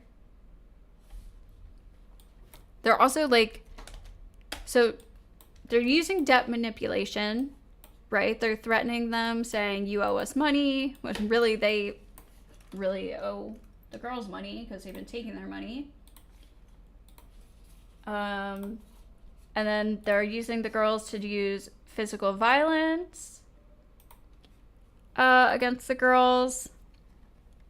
They are, yeah, they're doing, so this is the whole, like, force, psychological, or this is the whole force part. It's not even psychological. There is physical force. The blackmailing is psychological force. The debt manipulation is psychological force. And then there is also the physical force element as well. And then also with Luana threatening them, saying, like, she knows the police. And then she actually goes to the police, and the police officer is like, yeah, I am friends with Luana. Also taking all their stuff, keeping their stuff, throwing them out without their clothes. Lots of these girls aren't from Romania, so, like, they're not locals. They don't live in this country. So, yeah. It's kind of how I've always done it with game and stuff. That's why I get my best cam girl with a new cam girl. It was kind of the same cycle. So, yeah, I had to sleep with basically every woman who ever worked for me. And that's how it started. I'd sleep with the girl. She'd become my girlfriend. And I'd say, look, don't go work and be a waitress or work in an office. Come work here. All right, so now the purpose part is the last necessary part, right? The purpose element is a commercial sex act. Sex trafficking can take place in private homes, massage parlors, hotels, or brothels, among other locations, as well as on the internet.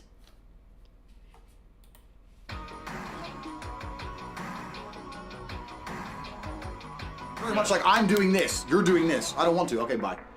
Yeah, this is how I am. Yeah, and I stopped using the vape. Good for you. I only started vaping a couple years ago when I got clean, so.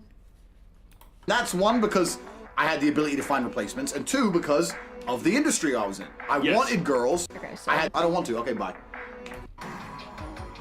Very much like, I'm doing this, you're doing this. I don't want to. Okay, bye. Yeah, this is how I am.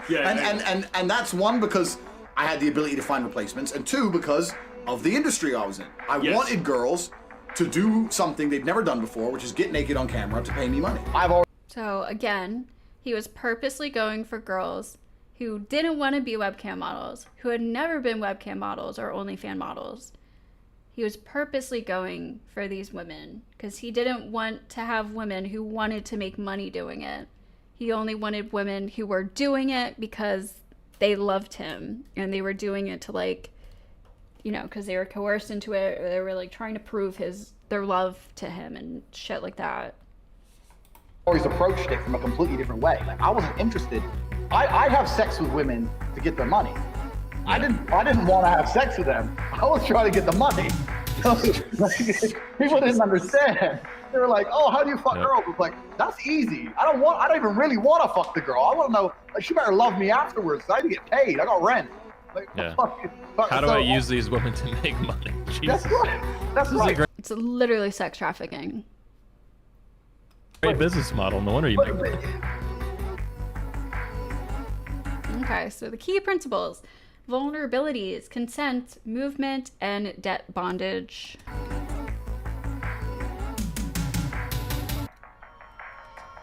Trafficking victims are deceived by false promises of love, which we've seen a lot of tonight, a good job, or a stable life, and are lured or forced into situations where they are made to work under deplorable conditions with little or no pay. This is literally exactly all we've been seeing tonight. Although there is no defining characteristic that all human trafficking victims share, traffickers around the world frequently prey on individuals whose vulnerabilities include poverty, limited English, or in this case, limited Romanian, limited English proficiency, or lack of lawful immigration status, are exacerbated by lack of stable, safe housing and limited economic and educational opportunities.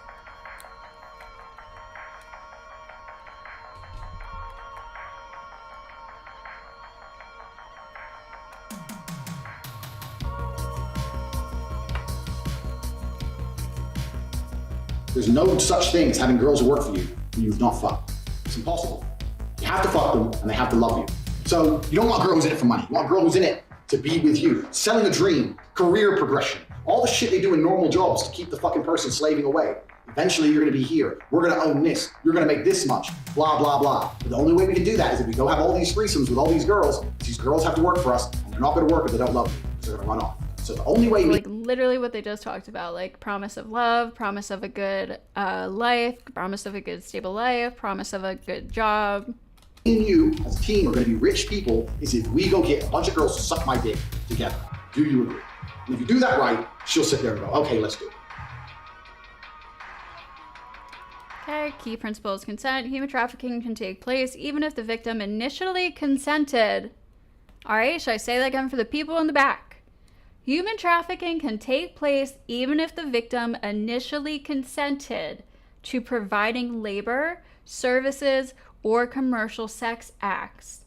The trafficker's exploitative scheme is what matters, not a victim's prior consent or ability to meaningfully consent thereafter. That part is extremely important because people try to use this as a defense all the time. The point is, Andrew and Tristan were purposely doing this to women in order to make money, in order to use them to make money.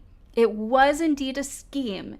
It was indeed under false pretenses, and it is indeed human trafficking. So it doesn't matter if they agreed to do it. It doesn't matter if they were coerced or manipulated and agreed to do it because they said they loved them or for whatever reason. It doesn't matter. The scheme is what matters. And they have admitted to the scheme over and over and over again. Likewise, in a sex trafficking case, an adult victim's initial willingness to engage in commercial sex act is not relevant, where a perpetrator subsequently uses force, fraud, or coercion to exploit the victim and cause them to continue engaging in the same acts. And then it talks about in the case of child sex trafficking, which again, some of these girls were as young as 15, 16 when they started.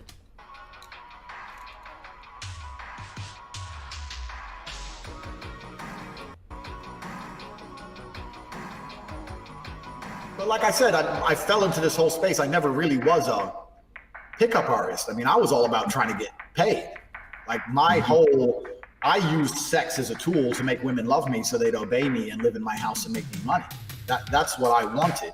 So I was a pimp in that sense. Like that was the scheme. That is the scheme right there. He literally admits to it. That literally is the scheme. I was not trying to have sex with women. I was trying to get women to obey me, and I realized that's easier if they like to have sex with me. If they don't like having sex with me, it's pretty hard to make them listen to me. But it's the traditionally minded one, who I think they're easier. I don't know. If you make them really fall in love, real love is the answer. If they really fall in love with you, they're willing to turn their eyes the other way. And some of them are lucky because you love them back, and some of them are madly in love with you and you don't give a fuck about them, but you use that power to continue living the way you want to. Use the power of them loving you, of them falling in love with you, to make money from them by them doing sex work to make you money. It's literally human trafficking. Love is the key. All right, and then key principles movement. Neither U.S. law nor international law requires that a trafficker or victim move across a border for a human trafficking offense to take place. Trafficking in persons is a crime of exploitation and coercion and not movement. Traffickers can use schemes that take victims hundreds of miles away from their homes or exploit them in the same neighborhoods where they were born.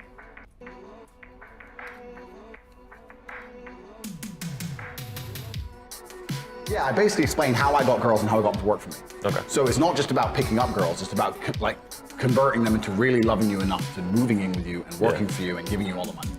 This is so fucking crazy. He just blatantly says it. It's about converting them into really falling in love with you, into moving in with you, and then working for you and making you a lot of money. Like, he just flat out says it right there. I just want to listen to that one more time. It's just so fucking crazy. Worst part is they are teaching others how to take it. Yep, that's literally what their entire PhD course was teaching other men how to do this. Yeah, I basically explained how I got girls and how I got them to work for me. Okay. So it's not just about picking up girls, it's about like converting them into really loving you enough to moving in with you and working for you and giving you all the money. And the other guy just sits there like, yeah, that's a great business strategy. Like, you're a fucking bitch, dude. All right, key principle is debt bondage. U.S. law prohibits perpetrators from using debts as part of their scheme, plan, or pattern to compel a person to work or engage in commercial sex. Traffickers can manipulate debts after the economic relationship begins by withholding or earnings, or or forcing the victim to assume debts for expenses like food, housing, or transportation. We just saw. When traffickers use debts as a means to compel labor or commercial sex, they have committed a crime.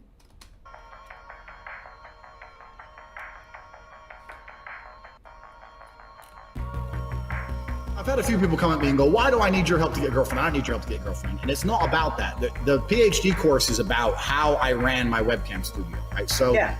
I had women who would work for me and make $100,000 a year and give it all to me effectively in return for rent and food, effectively. Right there. He just said it. They would give all their money to me for rent and food. That's literally what the last message just said.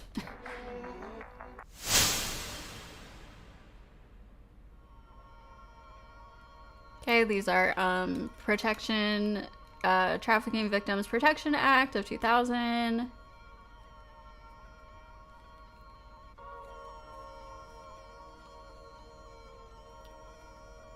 And there's a little clip at the end here. And that's what I teach in the PhD course. I make it very, very clear. Like, I never raised my voice. I never scared anyone. I never hit anyone, nothing like that. It's the complete opposite. It's kind of like, I wouldn't say manipulation, but very convincing. It says I am. It's so fucking crazy. Like, he literally just fucking says it right there. All right. Maybe we'll do one more video. I am starting to get a little hungry. I have literally like a bunch of more. Let's see. Should we do this one? Or should we do... maybe we'll just do both so it's all in one video. 10 times Andrew Tate lied about his case with proof, or what Andrew Tate doesn't want you to know.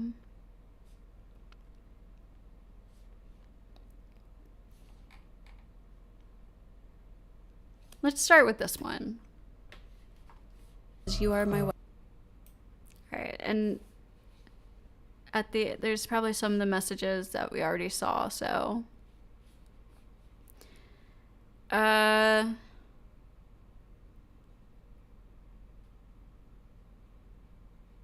me just scroll through here.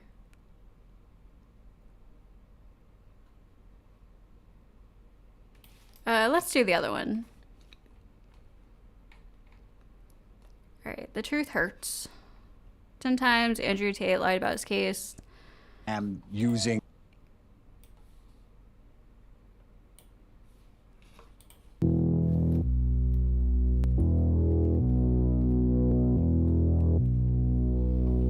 So this is showing that this interview with Candace and Andrew happened on July 28th. That's actually tomorrow, 2023.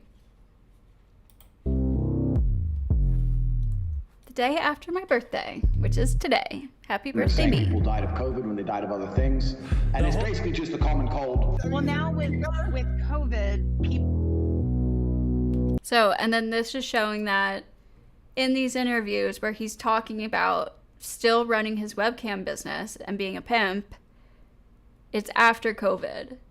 So when he tries to tell you all this shit happened 10 years ago in his early 20s, it's a bold-faced lie. And we also just saw all the text messages that were literally from 2022, a year before they got arrested. So this was streamed in 2021.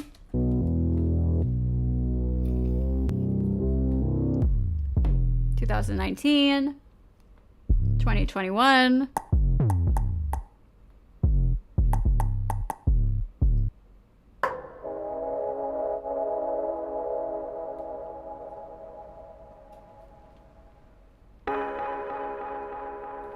My little intro. I thought this was clever. Welcome to the Tatrix. Because instead of the Matrix, it's the Tatrix, because it's his own matrix of fucking lies and fucking, yeah, just lies. It's an entire world of lies. It's very interesting, but there was a webcam company, and I've talked about it at length on many different podcasts. I had a business. Many girls on there were perfectly fully clothed and would paint pictures or sing and dance and laugh. I've talked about this at length. I've had nothing to do with it for 10 or 11 years, and nobody was ever hurt. I've had nothing to do with it for 10 or 11 years. So the first lie, which I already just talked about, he had a webcam business, and he has had nothing to do with it for about 10 to 11 years. Lie. Nothing to do with it for 10 or 11 years, and nobody was ever hurt. At this point, like, what do you have going on? Like you're running a bunch of business. You're doing the cam girl stuff still. Yeah. Well, So my cam girl. I'm glad a lot of this is new information to you. This is why I wanted to do the stream, because a lot of the same clips get repeated from Andrew, and there's just so much more. There's just so much evidence that came out that proves that they are abusers and traffickers, and for some reason it just like didn't stick with a lot of people. Like it didn't like go mainstream. It was just, but yeah, these people are literal trash and pedophiles. Empire has shrunk a lot, right? At one time I had a whole bunch of girls. I scaled it way down, because having that many women work for you is just a headache. But at the height of it, it was very, very big. It got a lot smaller. But then when Corona came, I scaled it back up, right? Because... So he's literally saying when Corona came, he scaled it back up. So when he says, all this shit happened 10 or 11 years ago, and then he's doing an interview in 2021 talking about how when Corona came, he scaled it back up again. It's just a bold-faced fucking lie to his audience, and they just eat it up. Corona came, it was locked down, my casinos were closed, so I lost an income, and I thought, well, everyone's at home bored, let me get the webcam going again. So his casinos is another really interesting thing. I also did like a deep dive into his casinos and shit. And there's just so much shady shit with the Romanian, or it was like the Albanian mafia, and they scam people. Like there are cases of reports of people winning on machines, and then they try to leave with the money, and they are literally attacked by people who work at the casino to take the money back from them. And then they were using the casinos to launder money, because Andrew hates paying taxes. So yeah, money laundering was another charge that was supposed to hit him in Romania, and now I don't know if it ever will because of the whole Trump situation, but we'll see, I guess. I got 20 more girls online. We scaled that back up to $300,000 or $400,000 a month. So I got back into the game hard. Even since I started my cam company 4 or 5 years ago. There was a webcam company. I've had nothing to do with it for 10 or 11 years, and So in 2020, he said he started his cam company 4 or 5 years ago. So that would have been at the earliest 2015. But in 2023, he's saying he hasn't had anything to do with camming since 2012. So in reality, he didn't actually even start until around 2000, between 2012 and 2015 is really when he started. Nobody was ever hurt. But now we're coming towards the end of Corona. I'm gonna keep like 5 or 6 of my main girls, because they really know what to do. They don't really hassle me, and it's nice and easy. So, bro, I've settled down. I've chosen 6 girls. I mean, you ramped up cam girls. You set up to 70, 80 girls at one time. Yeah, that was. This at was one also point. in So that was about 2020. 40. Pulled back. Was it just more trouble than what it was worth at one point? Absolutely. So I learned with cam girls, it's better to have special forces than an army. And I'm telling you, there's nothing that's going to make you want to have sex less than have 80 girls work. It's a nightmare because you want the money. I'm a money guy. I want money. Like most guys can get distracted by tits. I can't get distracted by tits. I'd rather have money. I'd give me the money. Yeah, I'll fuck you, but then okay, now I want the money. I'm back to the money. It's none of this love crap. So you wound it down to a handful of girls. Yeah. You got your Navy SEAL team sort of thing, your special forces. So I do want you to contextualize this video that has been circulating on the internet of you talking about the lover boy method. So we'll take a look at that right now. Sure. You cannot get a girl to work for you having fun. We already watched this, process is the same as the PhD course. You message them on Instagram. The PhD course is my recruitment system. I don't mention webcam until after I've had sex with the girl. If you're on dates and you're trying to mention it and shit, it just doesn't work. It puts them off. I'd never do that. That's disgusting. I'm not a whore. It's just not gonna work. You continue as normal, no mention of webcam. You f the girl. After you f the girl, you do the PhD test. If she passes the PhD test and she wants to be with you, then you start mentioning things like, yeah, but you know, you're always busy, you're always at work, you can come work for me. Okay, so first question, when was this video taken? Yeah, so this video is from 10 years ago, and this is me explaining how having a webcam company, it's actually a larger video as a whole. I'm explaining. It's not from 10 years ago. It's from around 2019. That's when that video was recorded. How having a webcam company can affect your relationships and how it affects your dating life. It also explains the fact that one of the girls I was dating at the time was working on webcam at the time. And that's how it started. I'd sleep with the girl, she'd become my girlfriend, and I'd say, look, don't go work and be a waitress or work in an office. Come work here. Were you banging the chicks too, or was it just all of them. So, yeah, all of them, because they're not going to respect you or work for you or give you money.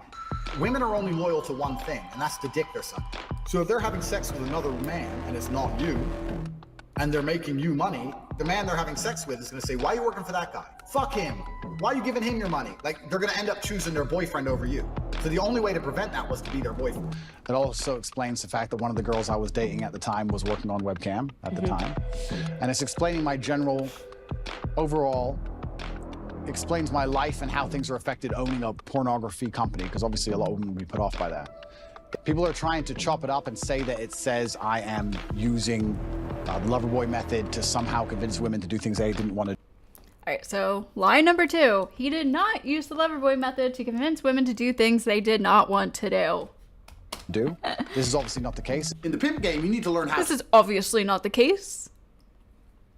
This clip is crazy. To somehow convince women to do things they didn't want to do. This is obviously not the case. In the pimp game, you need to learn how to control her and retain her.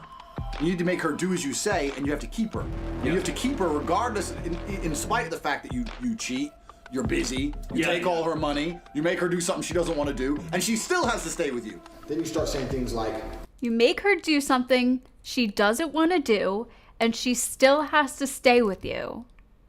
And how many times, I mean, we just saw the text messages of him being like, I know you don't want to. Like, it's just such a bold-faced fucking lie. It's crazy. We already saw these clips. webcam business. Oh, I don't want to do that. So, okay, I know you don't want to do that. I don't want to do that, but listen. Let's just talk about it. If you don't want to do it, don't do it. Fine. But let me explain it to you properly. In fact, I'll bring one of the girls who works for me. We already saw the bottom this. bitch is the one who does the selling. You don't do the selling. The girl has to hear it from a girl.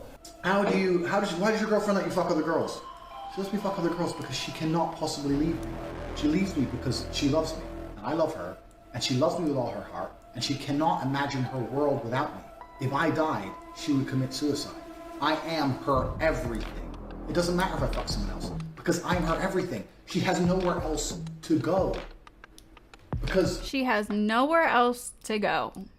She is basically obsessed with me. She would delete herself if I died. Like, that's it. This is part of his course, by the way. This is what he's teaching to guys who have bought his course.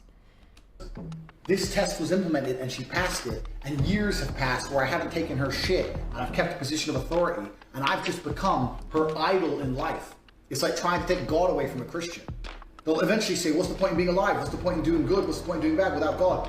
That's how your woman has to think of you. Without him, what's the point in doing anything?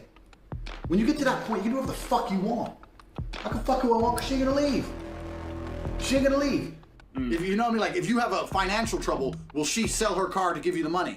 If you like where all the other things I can do, I don't see none of these other guys talking about. And to me, I just think that's a huge level of the game that's missing. I like knowing I've got my women who love me for real. Yeah, you know? Because what you're talking about is I suppose, I think it was it McQueen who called it deep conversion? It's almost like this really like getting inside. Devotion, yeah, which nobody else. He said deep conversion, and then Andrew called it devotion. And you're right, nobody else talks about that as far as I know, because it's the pimp's skill in because it's illegal. That's why nobody fucking talks about it, because it's literally fucking illegal, and you are committing to crimes on camera if you talk about it. And most people aren't that stupid, but Andrew is. Being able to completely dominate that woman. It's the pimp's skill in being able to completely dominate that woman to the point that she's absolutely hopelessly in love with you. It's the pimp's skill to completely dominate that woman to the point where she's hopelessly in love with you. This guy gets it. Like that is what pimping is. That is what the lover boy method is. Absolutely. And the thing is, it's seen, like you said, it's seen as very dark, but in pimping, you see a gorilla pimp. And gorilla pimping's pimping through fear and intimidation. But that's very short term. You can't intimidate someone into doing something they don't want to do forever. I mean, you can't intimidate someone. You can't intimidate someone into doing something they don't want to do forever. So this is all goes with the lie number 2, where he didn't make women do something they didn't want to do. That's literally what his whole MO was, making women do something they didn't want to do, which was working on webcam and making him money. Yeah. You know, and especially when they're making money, because they'll make money and just fucking stop answering the phone and disappear one day. Yeah. So it's actually not about that. It's about, like you're saying, it's love and devotion, and it's done through positivity, and it's done through them thinking, I don't want $1 million if I don't have $1 million and him. I'd rather have him than the money. Yeah. And it is that deep conversion, and that's how they end up getting the tattoos and stuff. This isn't me going up to... So this is where we see some of the tattoos. I think Andrew says he has like over 20 different girls had them tattooed. This girl here in the bottom left corner, I believe that is Vivian, the girl he met when she was 14 or 15 and started dating her when he was 28, which we saw him break down that math in the first part of this video. And that's Cobra for Cobra Tate, which is his name, which is why you see a lot of snakes. You see Emery Andrew Tate, Emery A. Tate, that's his full name. This says Andrew Tate, Tate something, Tate something with the Cobra, Tate girl with the Cobra,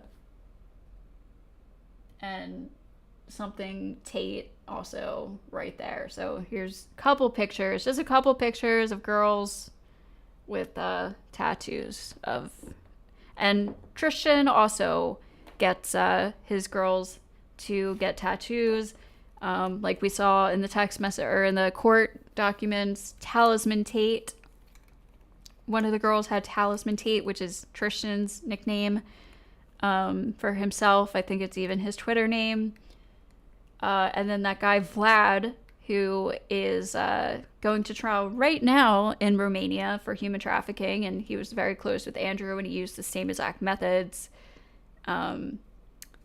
also had girls tattoo his name on him. So like there was a whole group of guys that did this shit together. Girl saying, you better get a tattoo. It's 0% like that. Yeah. She's like, I love you. I was like, well, how do I know you actually love me? She's like, I love you forever. I said, well, prove it. Do a tattoo. Yeah. Oh, but how do we know you're not going to leave me? Why would I leave you if you misbehave? Okay. They want to. There's no. Here's another one, and you just heard him saying how he convinces women. He coerces them. He says, like, well, if, you know, are you going to leave me? Like, get a tattoo. We're going to be together forever, right? Like, but I heart when Andrew spanks something. BB, Andrew, I don't know, whatever. Forcing involved, and you're right, that real deep conversion. Did I say Tate Beauty? Is something that I think is necessary for every man. And you wanna know how you recruit a cam girl? No, hold on. We can come back to that, but okay, sure, go ahead. And this was streamed after the COVID lockdowns. I showed you a clip of these three talking about COVID. So again, this was all after COVID. None of this was 10 years ago. He's saying, do you want to know how to recruit a webcam girl? How do you recruit a cam girl? You find a girl with half a brain who's a waitress, and you say, what the fuck are you doing this for? You get paid 20 times more to come do that. And she'll say, no, I'll feel bad, blah, blah, blah. And you'll say, look, you have a fake name, fake address. No one's going to know your real name. What's the problem? And they'll go, oh, I'll try it, but I don't want to get naked. And you'll say, cool, and they'll try it. People are trying to chop it up and say that it says I am using the Loverboy method to somehow convince women to do things they didn't want to do. Bold-faced fucking lie. So, all right, now we are on claim number 3. Hold on, let him finish. This is obviously not the case, and none of this is in the case file for a reason, because it doesn't exist, and none of these women. None of this is in the case file for a reason. Like, he just says this shit so confidently that people believed him, and it's fucking crazy when you really look into it. Are upset, but this is simply me explaining. It's actually a dating course I made a long time ago. And all right, so claim number 3, using the Loverboy to convince women to do things they did not want to do is not in the case files. Okay, that's claim number 3. Claim number 4 is that none of the women are upset. And claim number 5 is that the clip reference is actually just a dating course he made a long time ago. It's just a dating course, not a pimp and hose degree course. Even though that's literally what it's called. And it's actually a dating course. Yeah, and I've had a few people come at me and go, why do I need your help to get a girlfriend? I don't need your help to get a girlfriend. And it's not about that. And it's not about that. The PhD. It's not about helping you get a girlfriend. But it's a dating course, right? The course is about how I ran my webcam studio, right? So I had women who would work for me and make $100,000 a year and give it all to me effectively in return for rent and food, effectively. So how do you convince a woman to want to give you all her money? How do you convince a woman to want to obey you? Why would a woman share you with other women? Like there's certain insights in there, which I learned through my career with a webcam company. And that's basically what it is. It's hours and hours of me discussing my webcam company, how it worked. It's cobratate.com, and I've got a course on there that basically explains how I got girls to work for me. Tate's PhD, right? It's a PhD course, pimping hose degree. Fuck yeah. See, you can tell that video of him in the blue shirt where he's like talking about like don't tell her, take her on a date, bring the bottom bitch. You can tell it's from 2019 because look at his haircut. It's the exact same haircut. It looks the exact same. So yeah, that's how I know that's from 2019. Because by 2020 he looks different. I was wondering what it meant. PhD, pimp and hose degree. I've seen it. I just didn't know what the PhD meant. I was like, is this his PhD in pimpology? Like, what is this? But yeah, I basically explained how I got girls and how I got them to work for me. Okay. So it's not just about picking up girls. It's about like converting them into really loving you enough to moving in with you and working for you and giving you all the money. Doesn't sound like a dating course to me. And I was very successful with the webcam company. And, you know, I still do it now, not as big as I did, but I still do it. I've still got some of my best girls with it. But anyway, the point is, yeah, in that course, I teach how I got girls and how I got them to work for me. The psychological aspect is the same of what we're gonna do. This video right here. See, his haircut is the exact same. That's why I can tell it's from 2019. Because by 2020 he looks different. We'll probably see another 2020 video I'll show you. I think he was like fully bald by 2020.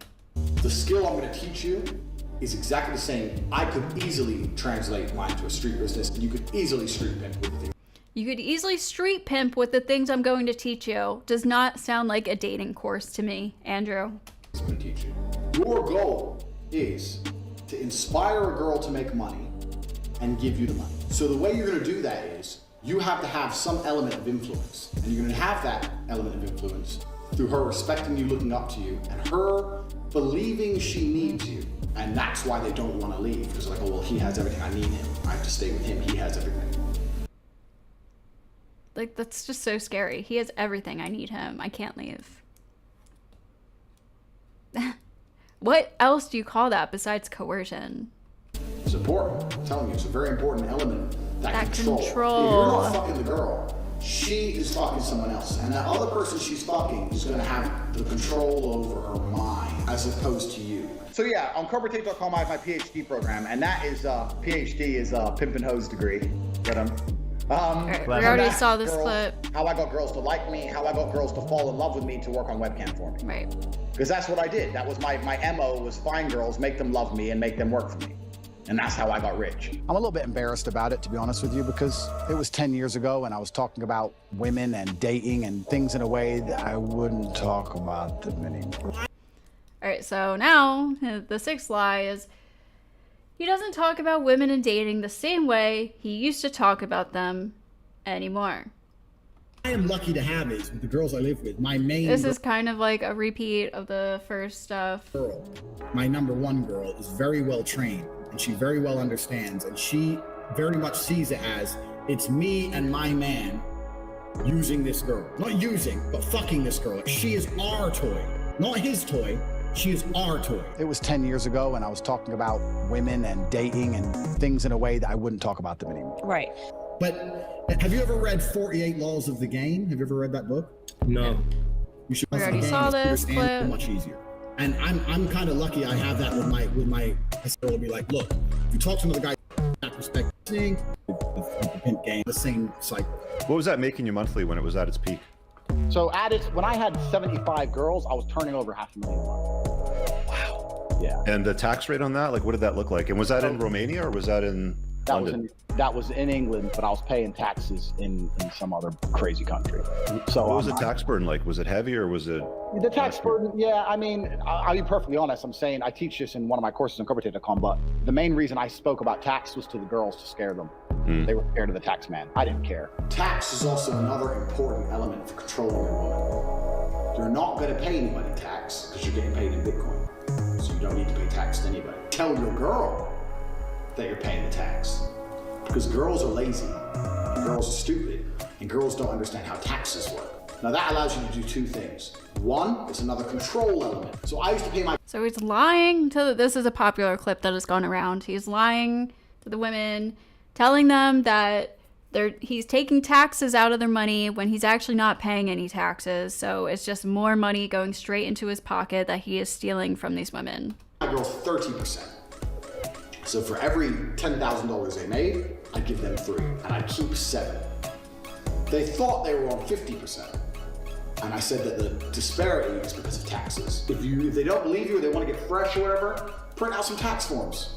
I used to do this all the time. I used to print out some random tax forms and say, yeah, sign here, sign this. Totally illegal, by the way, extremely illegal. What is it? It's for the tax. You want to pay the tax or not? Okay. First of all, it's fraud. So remember that whole like forced fraud and coercion thing? This is also fraud. And they just sign away. I don't know what the fucking signing. I'll throw them away afterwards. But they think something's happening. Something real is happening. Nothing's happening except me getting rich, bitch. I'm a little bit embarrassed about it, to be honest with you, because it was 10 years ago and I was talking about women and dating and things in a way that I wouldn't talk about them anymore. Right. So yeah, you look very young in the video. I'm super young and I'm talking about, hey, when you sleep with this girl or you meet that girl or you meet this girl on Instagram and I have a webcam company, I don't tell them I have a webcam company, and I just think all that's kind of crass and it's below me. Yeah. And I don't really like talking about it. And it's amazing how things change as you mature and you get older. But this literally happened like 2 years before this interview. He was doing and saying this shit. It's amazing how things change after you get arrested and convicted publicly, and now you have to, take back all the crimes that you admitted to on camera. Yeah, amazing, dude. Once again, I was a much younger man. I think if you were to take any 24-year-old 2 years younger. See, he says 24 years old. He was in his fucking mid-30s. Early to mid-30s when he was doing the shit. and look at the stuff he puts on the internet, some of it's going to be stupid. And I think if you look at anybody who made things 10 years ago, some of it's going to be stupid. It's absolutely not really not criminal in any regard. There's nothing criminal about it. It has no bearing or any interest in the current case. But yeah, I was talking about how I don't mention I have a webcam business. The basic premise of the video was me explaining that I don't mention I have a webcam business. So claim number 7. In the video, he says he doesn't tell the girls he has a webcam business because if he did, then some of them would want money and want to work for him. Ever, and that I'm Mr. Rich and I have this nice car and I go on dates with girls, and sometimes when I say I have a webcam business, some of them want money and they want to work for me. You cannot get a girl to work for you. So we already saw this. I can probably skip over this part. We already saw that he obviously wants girls that he's not telling them because he's scared that the girls are going to use him for money. Well, I mean, I guess he kind of is, but it's so that he can use them and exploit them and traffic them. All right. Oh, we haven't seen this clip yet. Girls to do something they've never done before, which is get naked on camera to pay me money. What happened was the girls are working not for money. They're working to please me. Sometimes when I say I have a webcam business, some of them want money and they want to work for me. The girls are working not for money. They're working to please me. Right. Because they love me. So they're working for attention. But I have too many girls. So if you only have half an hour per day per girl to spend time with the girl, it's like a word problem. Was this on the SATs for scumbags? Is that? So yeah, I had to sleep with basically every woman who ever worked for me. And that's how it started. I'd sleep with the girl, she'd become my girlfriend, and I'd say, look, don't go work and be a waitress or work in an office. Come work here. And sometimes when I say I have a webcam business, some of them want money and they want to work for me. That's the basic premise of it. Right. Yeah, no. The reason he didn't tell them was because he wanted them to fall in love with him. Not because they were scared that they were going to want to work for him to make money. That's, yeah, obviously a lie. I'm glad to hear that you're not proud of the video. And I think that that's one of those things where I say that people don't allow you to grow up from things that you've done or said in the past. And this is obviously when you were operating a webcam business you're Completely. Talking about. And that's the whole thing about the human experience. We're supposed to grow, right? And we're supposed to make mistakes and we're supposed to learn from them and we're supposed to evolve as people. And I do think that it's part of every person's journey to make some mistakes and learn from them and grow from them. And I kind of find it interesting that if I was a reformed drug addict, there'd be no problem. If I was a reformed murderer, there'd be no problem. If I was a mafia boss and I'd sit here and I'd killed 3 people and we were doing an interview and I was like, yeah, I used to kill people. I've done my time. I'm out of jail now. I get less flack than if I made a video talking about dating when I used to have a business that did webcam than I currently get, you know? But the majority of my money wasn't made in fighting. My money was actually made in the pimp game. So, legitimately as well, I say that people think I'm making it up. It's true. So this is why I think I have a bit of a following on Twitter, because I have a unique resume.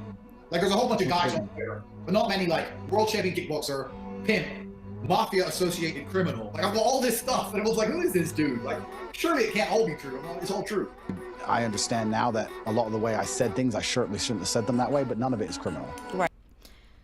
Things he said in the past videos are not criminal and have no bearing on his current case. This is lie number 7. Right. And it, again, has no bearing on your case today, but I want There's literally no bearing. And it's conflation. It's being circulated without, like, people. And here is part of the court documents. Also in the context of personal circumstances, the attitude of the defendants, Andrew and Tristan, regarding the female persons working in their interest, and regarding the ways of obtaining some income easily as they resulted from the posted video contents, was considered relevant on social media and audio-video content broadcasting platforms, namely TikTok and YouTube, from which we exemplify the following passages. When I started, the girls worked for me because they loved me, yes? This is the one old school to be a fish, isn't it? I love this man. We're on our way to the top together. So then we had these 4 locations, these bosses, managers. It started to get out of control, so I narrowed it down to a special forces team of about 8 girls. So that's when I made the most money. I had 4 girlfriends. My brother had 4 girlfriends. Me and my brother, 8 girls. We all lived in the same house, and all the women adored us and obeyed us. And at our peak, we were making $400,000 a month. My main girlfriends got maybe 20% of their money. I kept 80% of the money they made. So they were mostly working for free, working for my love and attention. With the other girls, it was the other way around. I kept 20% for all the help I offered, housing, writing. And then another quote. So all of these quotes are from his YouTube videos. So the lie is that things he said in these past videos have no bearing on his case, but these quotes are literally used in the case documents. So women are sheep. Everyone says men are. Everyone says women are complicated. No, they aren't. Women are extremely simple. Women are programmable. Women are blank sheets of paper, and they are programmed. And either they are programmed by you as a man, or they are programmed by society. Next, anyway, I don't think I'm a mobster. So I told Tristan, look, we're not mobsters.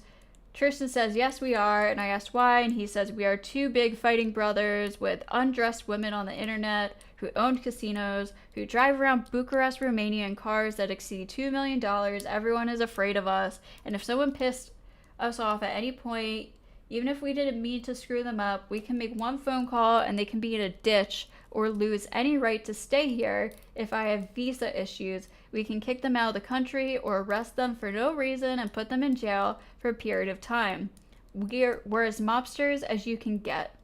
So I guess I'm a mobster. I didn't want a son either. So I was sitting there saying I never intended to be an organized criminal.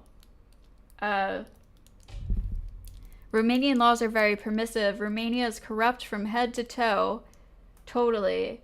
And then it says, the judge cannot agree with the defendant's claim that these videos' content show only one character and could not be taken into account, as the defendant also shows the same attitude in relations with the victims, and this is evident from the content of the conversations with these found in the criminal investigations file. So Andrew and Tristan's defense was trying to say that, oh, I'm just playing a character in these clips and these YouTube videos, so they shouldn't be counted towards my case.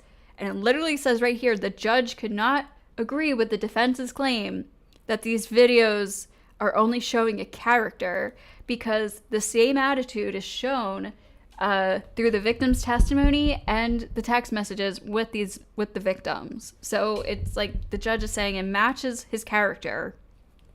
So it's clearly not like a fake persona that he's just putting on the internet. So when he says, yeah, these videos aren't a part of my criminal case, they absolutely are.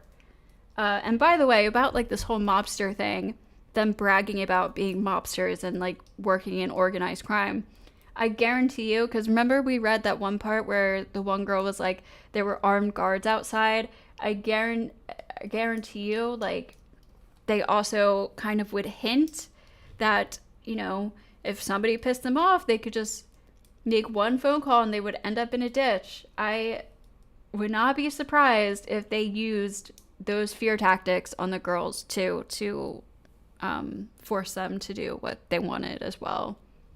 Especially once they started getting up to noticing the scheme and realizing that they were being trafficked or they wanted to leave. I would not be surprised at all if they started using that as a tactic. Would think that video was shot last week. Correct, and that's what's so good, because it's good to mention that, because people are trying to motivate girls with money.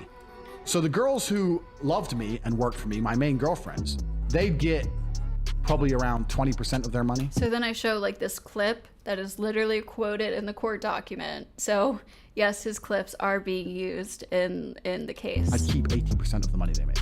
So they basically worked for free. They worked for my love and attention. The other girls was the other way around. I'd keep 20% for all the help I gave them, the premises, the typing. So what I started doing is, me and the other girls. Yeah, so I just read all that, so we don't have to, we can skip over this. Women are sheep.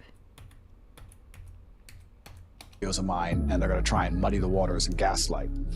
And I will say that I am unhappy those videos exist, and I will say I wish I never made them, but I won't say that I'm sorry, because at the time I did the best I knew how to do. And I think that's important for the young kids that are following you, especially the young men, to know. Like I say, I always hope that I talk about the mistakes that I made, and I probably wouldn't even categorize them as mistakes. It's just things that I did. And if I could go back, of course I wouldn't do it. Hindsight's 2020. Yeah. But it's important for them to hear that. You know, I'm not proud of that, obviously. I'm not proud of it. And that's why I never push them to the world, and that's why I never, propagate them in any way. Unfortunately, there's a weaponized attack against me where they still exist, and that's why I do so good to talk against them. Telling guys it's that they can go use cam girls as a kind of therapy to feel better about themselves. Do you really think that that's helping them? Do you really think that's what those guys need? I'm telling you why guys are doing it. I'm not advocating. I would never advocate anyone that I'm directly mentoring to go to cam girls. I would advocate for him to get a girl and put her on cam and make a bunch of money. That's what I do. That's what I do, and that's what I think every man can do. So I thought you were a real estate investor. Cam girls. I mean, like dirt real estate, not skin real estate. I actually thought I didn't understand. I just assumed that you were a real estate investor when you came on, or that you had your hand in like a casino, stuff like that. It hadn't occurred to me that you ran cam girls till after the stream, and I saw one of your tweets about being a pimp, and I said he keeps making references to being a pimp. Yeah. Well, now with COVID, people are doing auctions. You're familiar with how stocks work, right, Andrew? I would advocate for him to get a girl and put her on cam and make a bunch of money. That's what I do. That's what I do, and that's what I think every man can do. And that's why I never push them to the world, and that's why I never, propagate them in any way. Unfortunately, there's a weaponized attack against me where they still exist. Like, just straight up fucking lies. And that's why I do so good to talk against them. And also, there has to be a degree of time. I like to think there's a statute of limitations. Like, how long are you going to hold? They will for the rest of your career. I'm sure they will. And it's fine. And that's fine. But, I mean, it's just like, okay, 10 years ago, a decade. Yeah, they're going to keep making you answer for it. Yeah. It was literally from when this video recorded 2 to 3 years prior to this interview. It's crazy how he can just so confidently lie. I mean, I guess his ass is on the line, but like the courts all know that he's lying. It's just the public that really falls for it, and they don't look into it. It's crazy. That's why I'm doing this, though. In every capacity, I've seen that. God forbid you misspeak, you miss a word while you're saying something, they will circulate it. No one cares, Candace. I don't feel like the way I spoke about women or the way I spoke about romantic relationships is my current view on. So the way he spoke about past videos do not reflect his current views on women and romantic relationships, and he has romantic matured. relationships. I think I've certainly matured. On CobraTate.com, I do have a course called the PhD course where I talk about how I got webcam girls, how I made them do anything I say. And I do have a test inside that course, that something I do with every single woman I date to see if they're, I call women blueprints, because a man makes his woman. But you can have good blueprints and bad blueprints. You can start from a good position. Some are easier than others to mold. I've been in the club before, and I had like 3 girls, and all 3 of them were like all with me. It was clear I was with all 3. Like, by the way, he's answering a question right now from a viewer. The name is Alpha Mailed, and the question is it a good idea to marry one woman? Like, it's I don't know, it's just scary.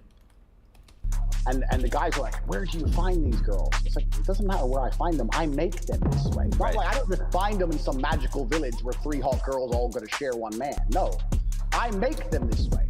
I convince them I'm worth of sharing. I make them not be jealous. I have built these females, and I've built them into a harem. This is my work. It's nothing to do with where I find the girls. I have to fuck her so she obeys me. I don't give a shit about having sex with beautiful women. I fuck them so they listen to me, so I can get what I actually want, which is not them. It's a means to an end. Every single Bond girl was exploited. That's exactly what I do. When I watch a Bond film and I see him basically pimp a bitch, to me that speaks to my heart. I've been there. I've done that. Anyone who's followed me long enough knows that I first made my $1 million with a webcam business. I have met beautiful women with a good personality and thought she will make me money. I have to fuck this bitch. I don't want to have sex with her. I just need the money. And these girls take a lot of shit from their friends. I'm sure you have to deal with that too, because they all come in and say, "Hey, this isn't fair. Why does he get to go fuck people and you don't?" Yeah, well, I'm quite lucky because my girls don't have any friends besides the other girls I'm fucking, right? So they're not allowed friends, male or female. They're in the house. No, I get. So I will certainly sit here and make sure. I think the whole world understands that that's not my message. That's not what I'm teaching young. So the very last lie from this video we're going to cover is the world knows that's not his message, nor what he's teaching young boys today, and the boys who follow him don't have any interest or watch old videos of his. Boys today, the young boys who are following me today have no interest in these videos and don't watch these videos unless they're pushed by haters. And you're already living. So I found that somebody re-uploaded that video of him giving off his pimping advice onto YouTube. So I went to the comment section and this is what I found. Penthouse. That it's easier to tell girls, look, we're gonna make some money. It's a lot harder if you have nothing to start with. If you're living in a shit apartment, a shit car, it's hard. And this was in 2023. But it's not impossible. Thank you for this, man. I like webcam businesses a lot, and this gives me even more information. They can say whatever you want about Tate, but the guy is smart as fuck. Another one. I have been looking for these inspirational making money videos from old Tate, exclamation mark. Possible. There's more. This is actually... I love this man. Tate is the man. He knows all about women inside out. Before we come back to the second video. And this is an important point. The girls don't have to be... Upload the full series, please. So good. Do you have part 2? If so, can I purchase it? Those aren't even the ones I highlighted. So here's more. So I don't get what he means with the PM message. As long as they keep tipping, are you supposed to keep talking? Or as he said afterwards, just a few messages and then sell your Snapchat. Can't lie, this is a genius business model. Legend for posting this. Information is gold. Another comment, the greatest to ever do it. Free Top G. I know some ugly ass bitches who make money on webcam. I know some 5s and 6s. When can we get the rest of these videos? Top G. Guys, come on. Be human. It's fucking genius. Imagine Caesar or any king or dictator of these world would see that video. Top G, where's the next part? To me, if I like all these people love this shit. Because I want to fuck 10s who are making money on webcam. It's not about looks only. Looks obviously help. It's about personality. Part 2, part 2, part 2. So then somebody put a timestamp. I clicked on the timestamp to see what part it went to in the video. She love you. She's saying yes purely for money. Any girl who wants money that bad is gonna skank you and leave you when she realizes you get a big cut of it. So even if you do get a girl to say yes that way, even if you do say to a girl, look, let's make some money, she's only in it for the money. She's not in it to please you. And if she's only in it for the money, she's gonna get pissed off with her cut. Because they're gonna Google up how much a token's worth, how many tokens they made, and all that shit. And get pissed off with their cut. Remember the tax things, you only have to pay them 30% instead of 50%. It's important for your profitability. I think that shows that... That's the part that the person clipped. So when he's talking about like, oh yeah, no, my audience, they don't care about this shit. But they're all under that video saying, Top G, free Top G, I love this, I need part 2. Wow, this man is a genius, blah, blah. Like, it's more lies.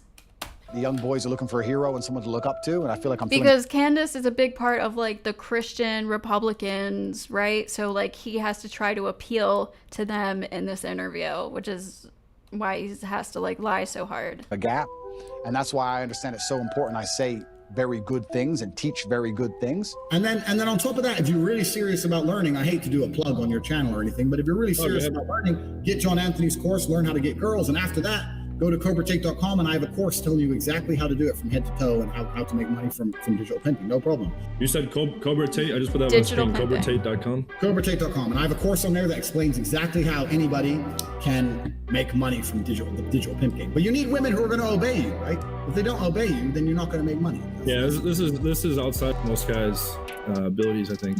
I have a lot of guys in. Candace Owens is a Freemason. I thought you could only be a Freemason if you were a man. I mean, I wouldn't be surprised if she's a part of some fucking cult. Her fans are cultists for her, so.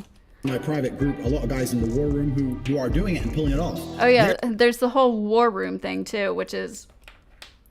That also goes to like his thing of like the people interested in me aren't interested in like pimping.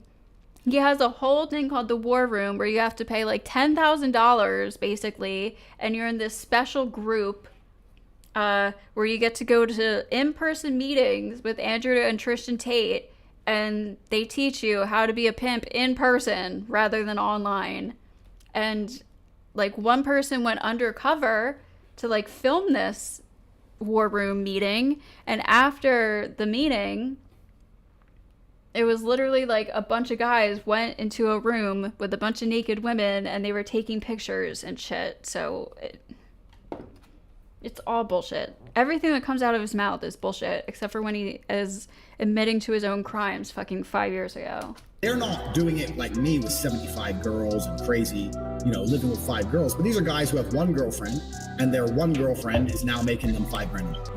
Like that's doable for most dudes, I think. Most guys, if you get a girlfriend and she listens to you and she obeys you, and she ain't got a job or she has a shit job, you can take any normal girl. See how it's 2021 and he's fully bald now? So like you can see the evolution. Girl and turn 5 to 10 grand a month from the sky if you want to live with one chick. That is doable for nearly any guy. With OnlyFans is one thing I teach, and the other thing is webcam. I think that shows that the young boys are looking for a hero and someone to look up to, and I feel like I'm filling a gap. And that's why I understand it's so important I say very good things and teach very good things. So I will certainly sit here and make sure, I think the whole world understands that that's not my message. That's not what I'm teaching young boys today. All right, so that was like more about just him being a liar. I think I am going to do the one last video. It's about 15 minutes long, and then I am actually going to go. But this video has more about his actual crimes, admitting to his actual crimes and stuff. So I think this will be a good video to end on.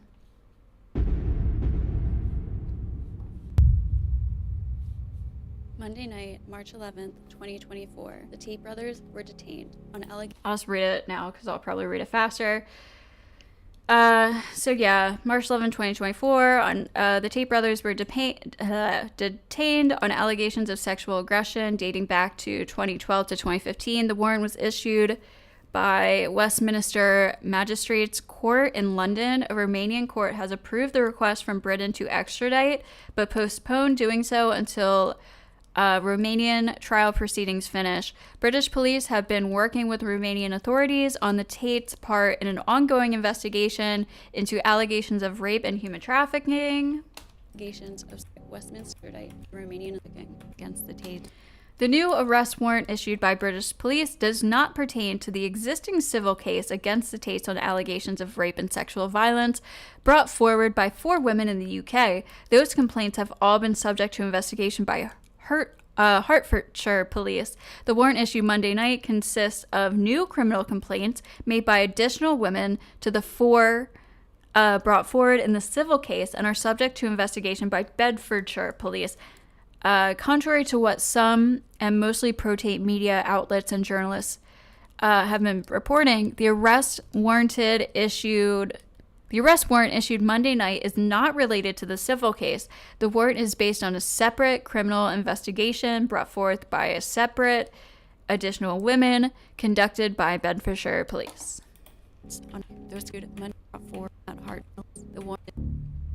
Helping my friends get big on TikTok.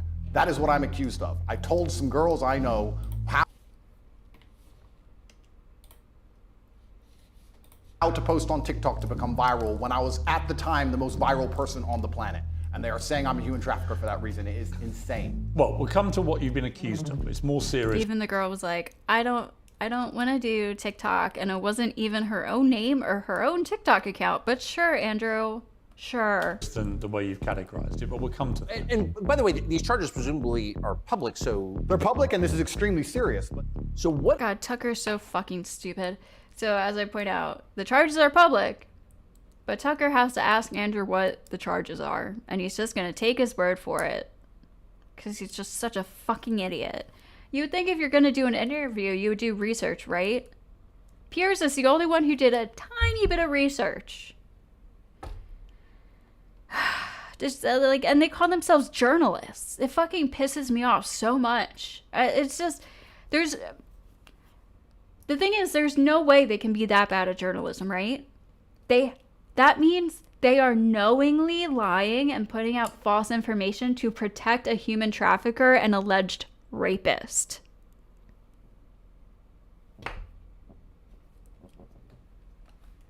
What are you charged with? That's a really good question. I'm charged with being the head of an organized criminal group, which is in charge of recruiting girls to make TikTok videos to steal the money from the TikTok views. Recruiting girls to make TikTok videos And then I wrote stealing them. the actual charges. Forming an organized crime group to sexually exploit women and human trafficking. Those are the charges. Money. So it's really a financial crime? It looks that way. In June, you and your brother and 2 others were formally charged with rape, trafficking, and forming an organized crime group to sexually exploit women. Thank you, Piers. Thank you for doing a minimal amount of research and actually bringing the charges instead of just letting him tell the world for you.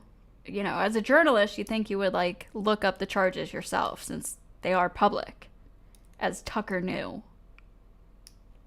There seems to be this understanding that you are being prosecuted, or you're being indicted rather, for human sex trafficking charges. I've read the indictment, and I do want to make it clear. The words human sex trafficking occur on the indictment, but then it makes it very clear that what they're referring to is they kind of extended the term. It's not what we think about in America when you think of a bunch of children. All right, so what she's about to say is, it's not what we think in America when you think of a bunch of children being put in trucks and being driven across the border. So this is her insinuating that Romania has some kind of extended human trafficking law. This is a fucking lie, okay? The US and Romania have the exact same human trafficking laws. It is international law, and it is the same requirements, the same standards that meet the crime of human trafficking. It's the same in the US and Romania. So she says, I read it. I read the indictment. This is what it says in the indictment. In the period of 2016-2017, the defendant, Andrew Tate, using the application, they put ... so it's probably OnlyFans application, while in Romania, recruited by deception, the victim, blank, redacted, by falsely inducing her about the intention to establish a family or marriage relationship and the existence of false feelings.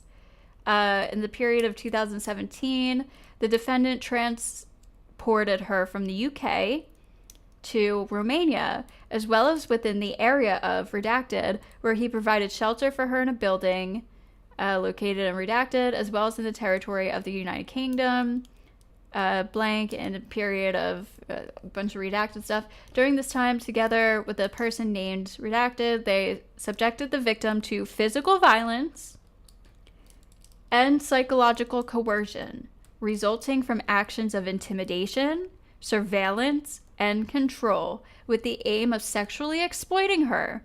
They forced her to engage in pornographic activities for the production and distribution of pornographic materials using the site, webcamming site, is redacted.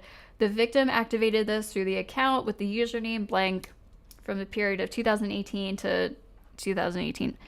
So it's funny because, so what's on the screen right now is actually what Candace showed during the interview. with Andrew Tate. So when she says, I actually read the indictment and the words human trafficking do show up, but it's actually like an extended version. It's not what we think about in America when you think about a bunch of kids being put in trucks and being driven over the border. So she trusts her audience to be so stupid that she felt confident enough to put up this part of the indictment where it literally says they subjected the victim to physical violence and psychological coercion resulting from actions in intimidation, surveillance, and control with the aim of sexually exploiting her and forced her to engage in pornographic activities. She was so confident that her audience just blindly follows her so much that she could actually put this up on screen and people wouldn't even pause it to read what she herself put on screen. That's how confident she is that her audience is just blind followers and unwilling to actually read the information. Like, that blew my mind. I'm like, it literally says right there they subjected the victim to physical violence. Nobody's gonna pause and read that? Like, she's that confident? That her audience is that stupid? That fucking blew my mind, but... being put into a truck and taken over the border against their will. So, yeah, like, this is all part of her interview. These actions fulfill the constitutive elements of the crime human trafficking in a continuous form. Like, that's the part she highlighted for her show, for the interview. And right above it, it literally says they used physical violence. It's fucking crazy. And she's like, you know, they extended the definition.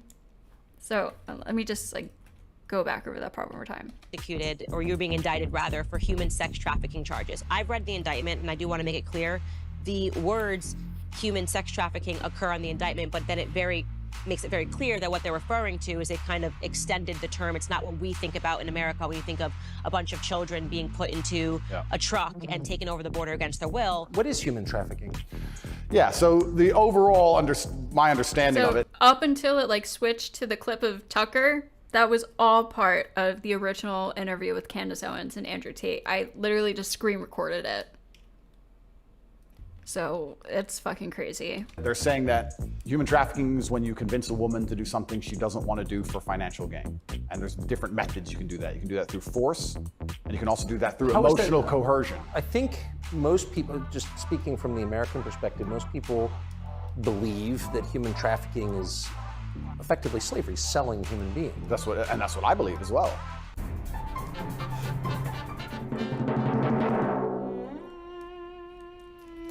It's just so funny because they're supposed to be journalists, right? And like they don't even know what human trafficking laws are. Or like, okay, if you don't know because maybe you've never covered a human trafficking case, don't you think you would look up what constitutes human trafficking before you interview an alleged human trafficker? Like, hello? It's just, oh my God, it's fucking insane.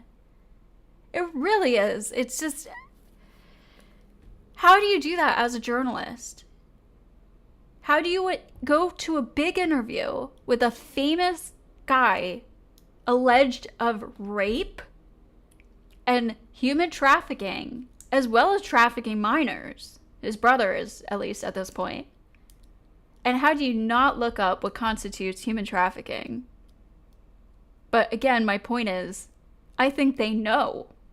I think they do know that pimping is human trafficking.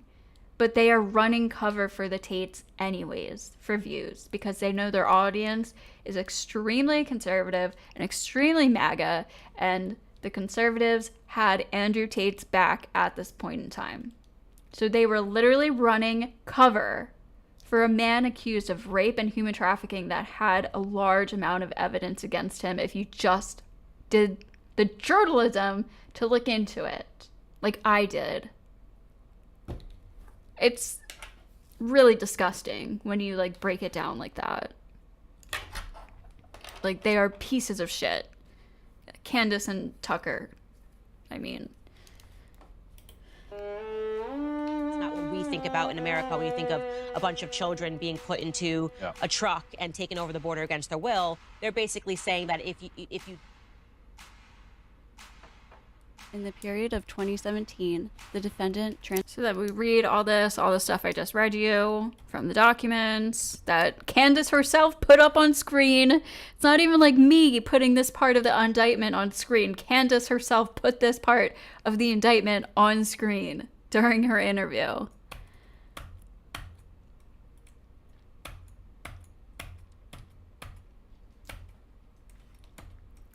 So then I go back to resume the Candace interview. Labor using the website TikTok.com. taken over the border against their will, they're basically saying that if you trick a woman into coming into a country by using the lover boy method, then they consider that to be human sex trafficking. So the definition has definitely expanded over time. No, it literally fucking hasn't, you lying ass cunt. I'm sorry, it's just fucking disgusting. And also, if people don't know, Candace's husband is very close with Andrew Tate and was close with him before he was famous, while he was like really big into pimping. And Candace even tells a story at one point. I wonder if I can find the YouTube video. She tells a story at one point about how one of her assistants was like, one of her assistants was with Candace and George, and then Andrew Tate like approached her and asked her to come work for her, and she told Candace that he was a pimp. So Candace like knows about this stuff. Candace and her husband is aware that Andrew was a pimp, like long before he was arrested, long before the allegations. Candace Owens, assistant Andrew Tate.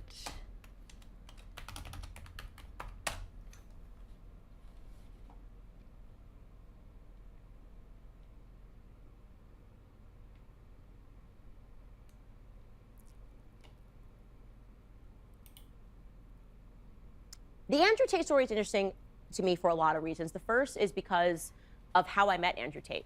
I think this is weird it. story. Andrew Tate was at the Ritz in London when me and my husband first fell in love, and he was with a mutual friend of ours, who I'm not going to name, doesn't matter. There's an old picture of them. See, Andrew has that hairstyle from that video. This is like around 2019 time. I met him as I was having this dinner with my husband and his friend. Andrew Tate was there. I had no idea who he was. This is kind of before he really took off on the internet, even though I think he was known to some. He was not at all known to me. He was very nice to me. I have nothing bad to say about how he treated me. He was very kind. He wasn't wearing glasses inside as he does now. I think that's kind of his online persona. But he was very kind. I didn't speak to him very much, obviously. I was in love with my husband, like falling in love. So I spoke to my husband the entire time. But, and here's a very interesting but. The fuck? That was a weird caveat to add. Like, I didn't talk to him because I was in love with my husband. Like, is she insinuating that every man you talk to, it's like, that means you like them? Weird. My assistant at the time with me, who happened to be Romanian. She's born in Romania, speaks Romanian, happened to have been in the United States, because she was playing tennis at university, and then she worked for me for a couple of years, and she wasn't a very good assistant. That's why she's not with me anymore. And she was also a young woman who was obsessed with Instagram, this kind of a girl that would pose seductively on the internet, right? And she spent a lot of the time that we were there talking to him, right? They were having a conversation. I don't know if he was speaking to her in Romanian. I don't even know if he speaks Romanian, but I do know that he spoke to her. And at the end of this dinner, as I am not paying attention because I've got butterflies in my stomach and I'm falling in love with my husband, she comes over to me afterwards and she says, this guy, Andrew Tate, I think he's a pimp in Romania. So her assistant, it's like 2019. Her husband is friends with Andrew Tate. She meets him at the Ritz-Carlton. Her assistant, who is Romanian and is apparently beautiful and apparently posts pictures of herself on Instagram. Who knows what that means? To Candace, that could literally just mean like her taking a picture at the beach with her friend, and now she's like posting seductively on Instagram. So apparently she was talking with Andrew Tate. She comes back and she tells Candace, this Andrew Tate guy, I think he's a pimp in Romania.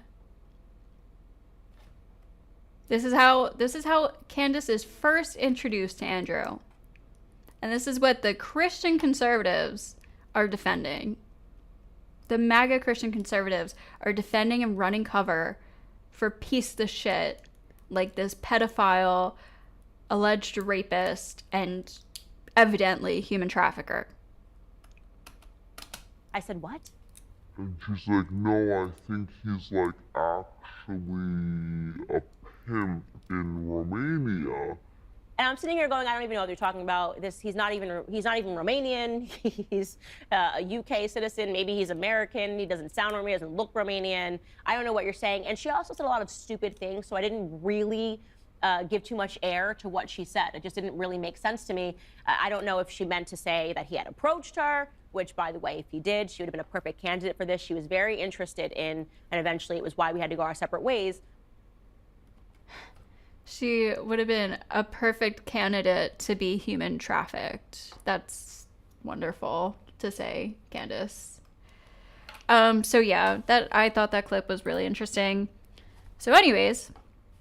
So in the United States, I think the belief is that you were charged with human trafficking. Yeah, that's human trafficking, because what you do is you force a girl to work against her will for financial gain. That's human trafficking. And their justification for this is that girls do TikTok. Some girls I know who they found who say they're not victims have TikTok accounts. How do you force someone to do TikTok videos? I guess the prosecutor's gonna have to explain that, isn't it? It's also ridiculously misogynistic to believe that women can't make their own decisions. This is me re-putting up the part of the indictment that Candace put up earlier. I did put the red highlights. The yellow highlights were Candace's. On anything. So the whole thing about it is misogynistic. But yeah, you're correct. That's a very important distinction. Essentially what they're saying is we have a show in America called 90 Day Fiancé. Yep. This would be the same vein of what they're trying to describe. I've read it myself, of what human sex trafficking can be, which is it's a woman. I've read it myself of what human sex trafficking can be.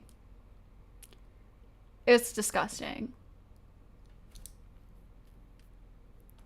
Fell for you, fell in love, moved over here overseas, but it's only because you were very convincing. Yeah. That is the definition given in the indictment of what they're referring to. Correct. I'll give a very quick rundown on the case. Everything from these old videos, old clips, my webcam company, things that happened 10 years ago have absolutely nothing to do with the criminal case. Absolutely zero. Anything you see from before 2021 has nothing to do with the case. The case... And then literally in the parts, again, the same part that Candace put up on screen in her own video literally shows dates from before 2021.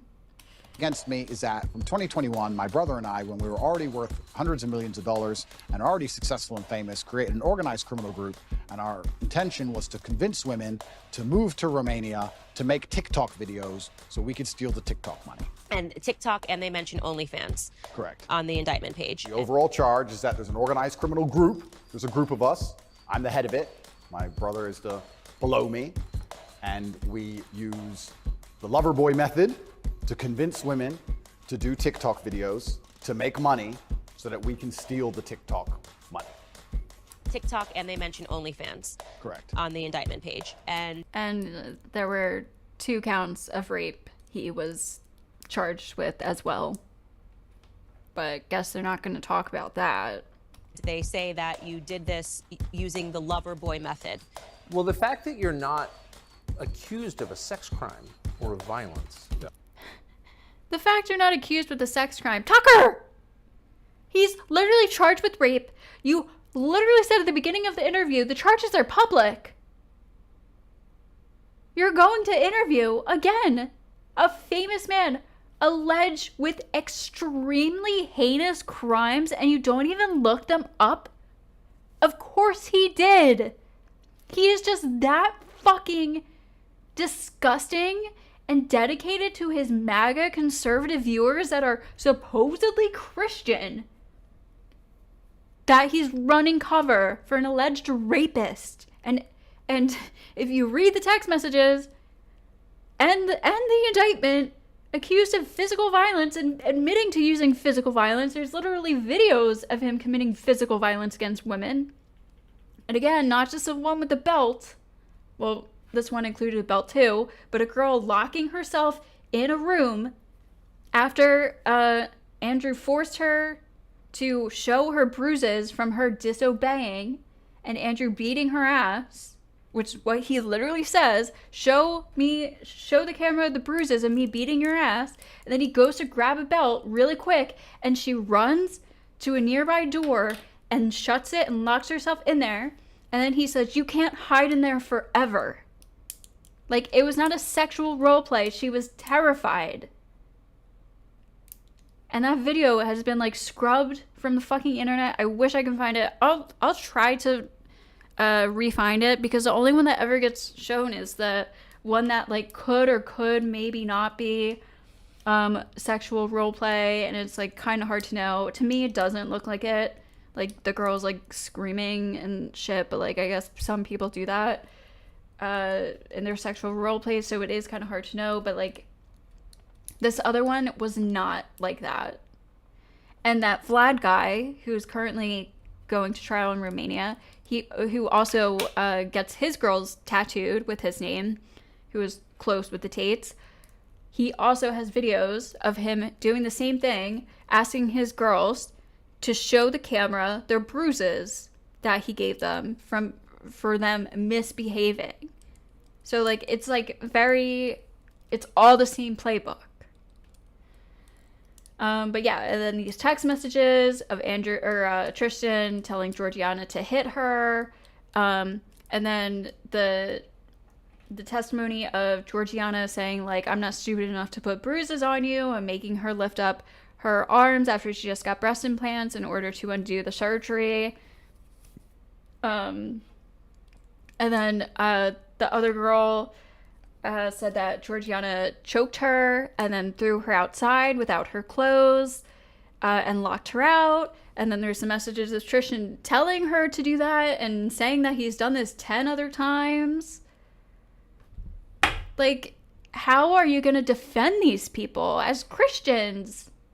Just for your views. Like, maybe if you actually showed people this information, they wouldn't be defending Andrew and Tristan. Literally up until this point, until they get charged with 19 counts of child pornography, and all of a sudden they're like, oh, I don't think I can defend them anymore. Like, this information has been out forever. It's just, yeah, the journalism is just so fucking bad. It's not even bad journalism, it's evil journalism, because they are running cover for these heinous crimes, like these heinous criminals. Which is why I'm very passionate about these cases, because it involves minors, right? Like, he met the girl when she was 14 or 15 years old. There's other minors involved in the case. It's not just the one girl. The one girl was 17, and then there was multiple other ones. Girls talk about another girl who was there who was like extremely young in the house. Multiple minors. Like, it's all really fucking bad. And actually, I can't believe it hasn't shown up in my videos yet, but I literally have multiple videos of Andrew talking about sleeping with 15 and 16-year-olds. Hold on. It's probably on my computer, so I have a whole minors fucking yeah, let's see if I can bring this up.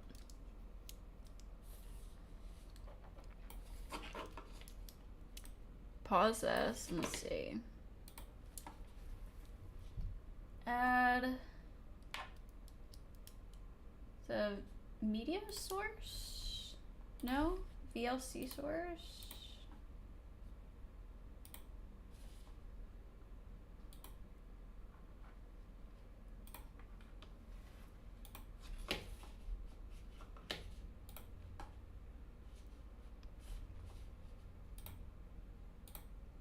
Okay, VLC. I think this is like important, so.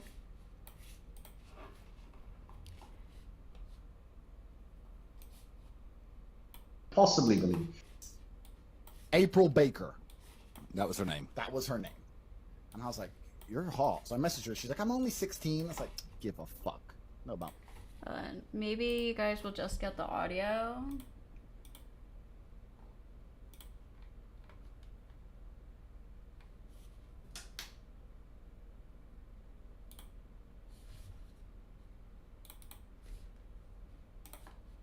Oh, playlist. Hold on. Add files. Okay, perfect.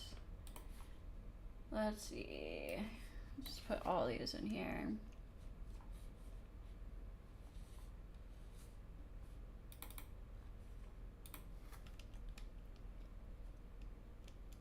Let's put. Yep, all of these. Yeah. I don't think any of these were in my.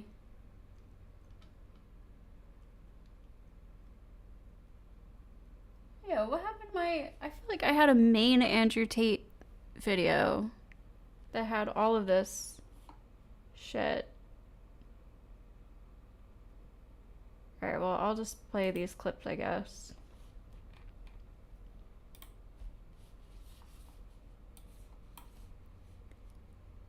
Okay. Possibly believe. April Baker. That was her name. That was her name. Hold on. And I was like, I can't hear it though.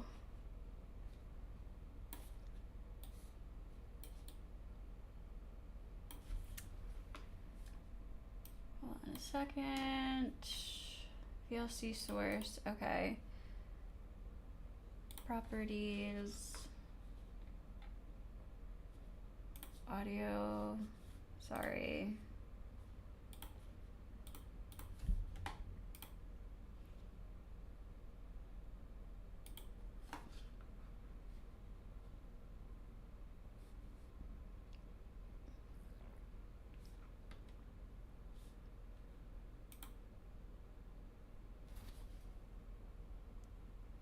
Come on. I know there's a way for me to hear it.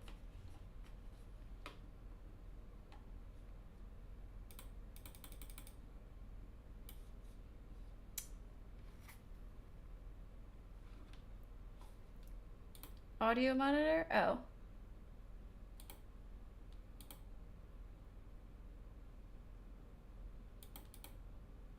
Monitor and output? Let me see.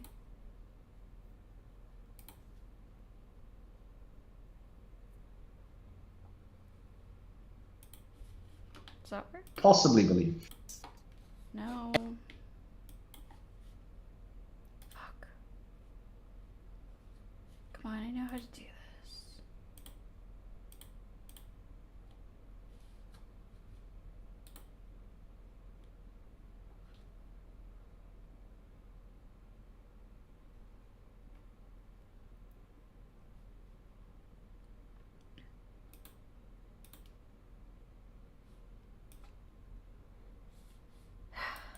Alright, for some reason, I might just have to listen to the audio only version because I can't hear it for some reason. It sucks.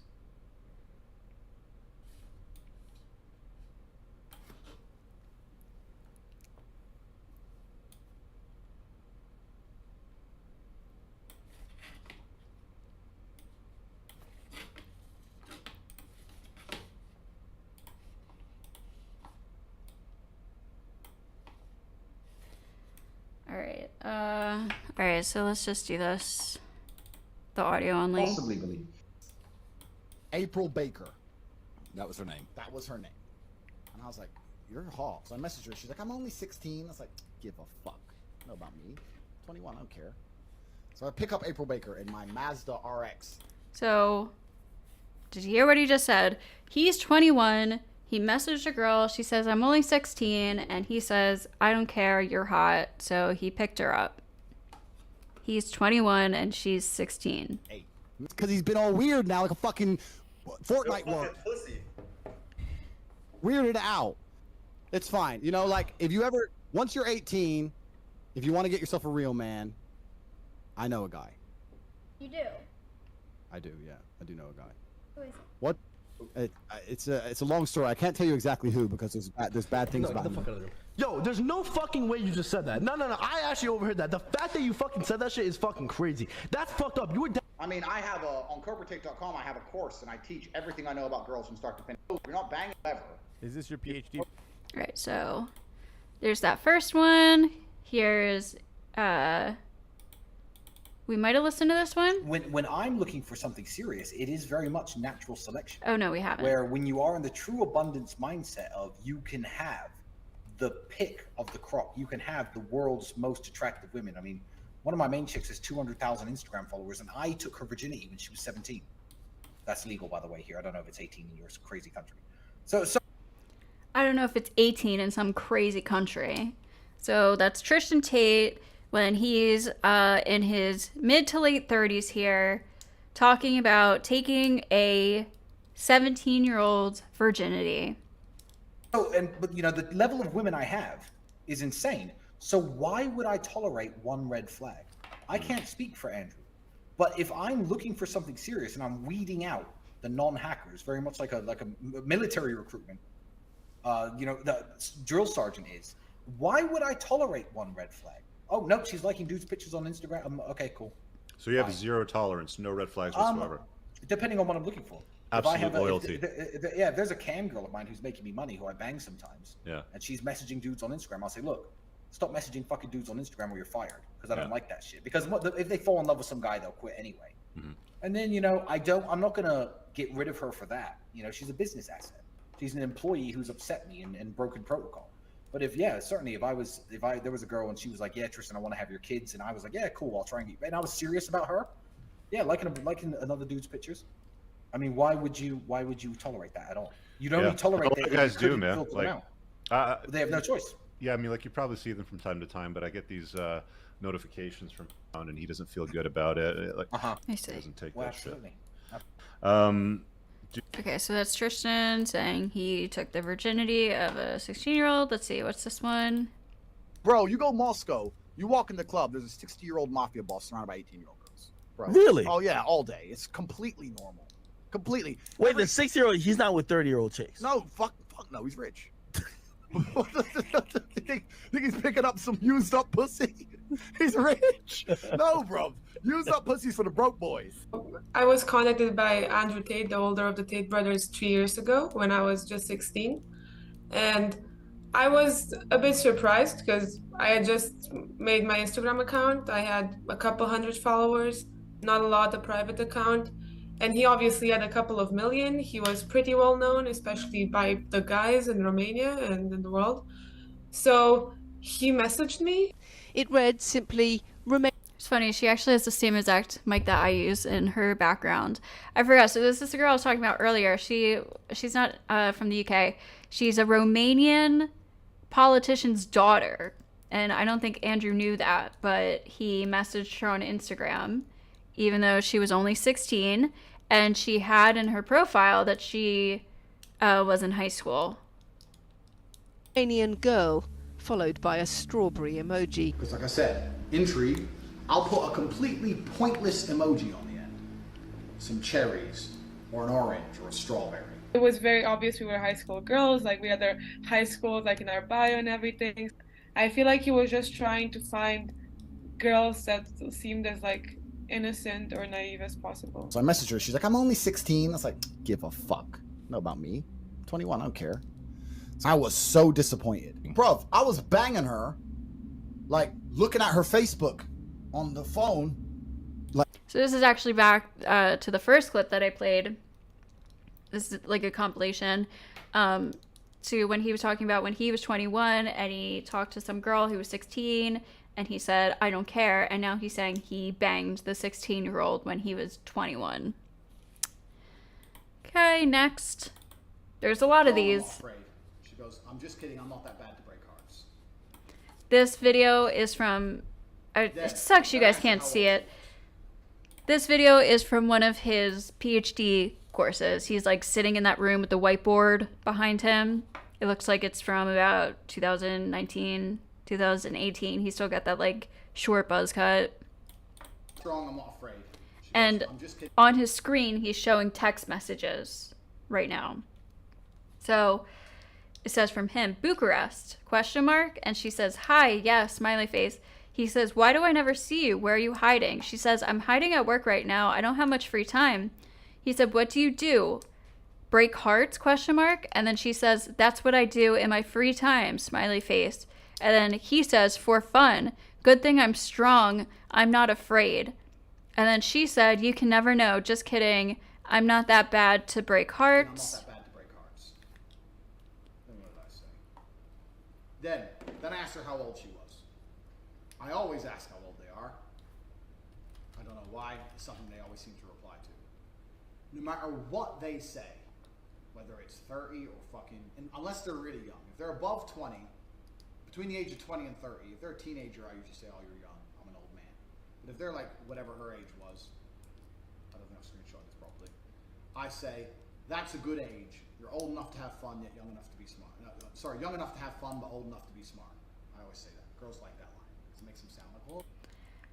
He conveniently skipped over however old she said she was, because it just goes to the first message of her saying you, like asking back how old he is, and he says that's a good age, old enough to have fun, young enough to be smart, and then he says, I'm a very old man, I'm 30.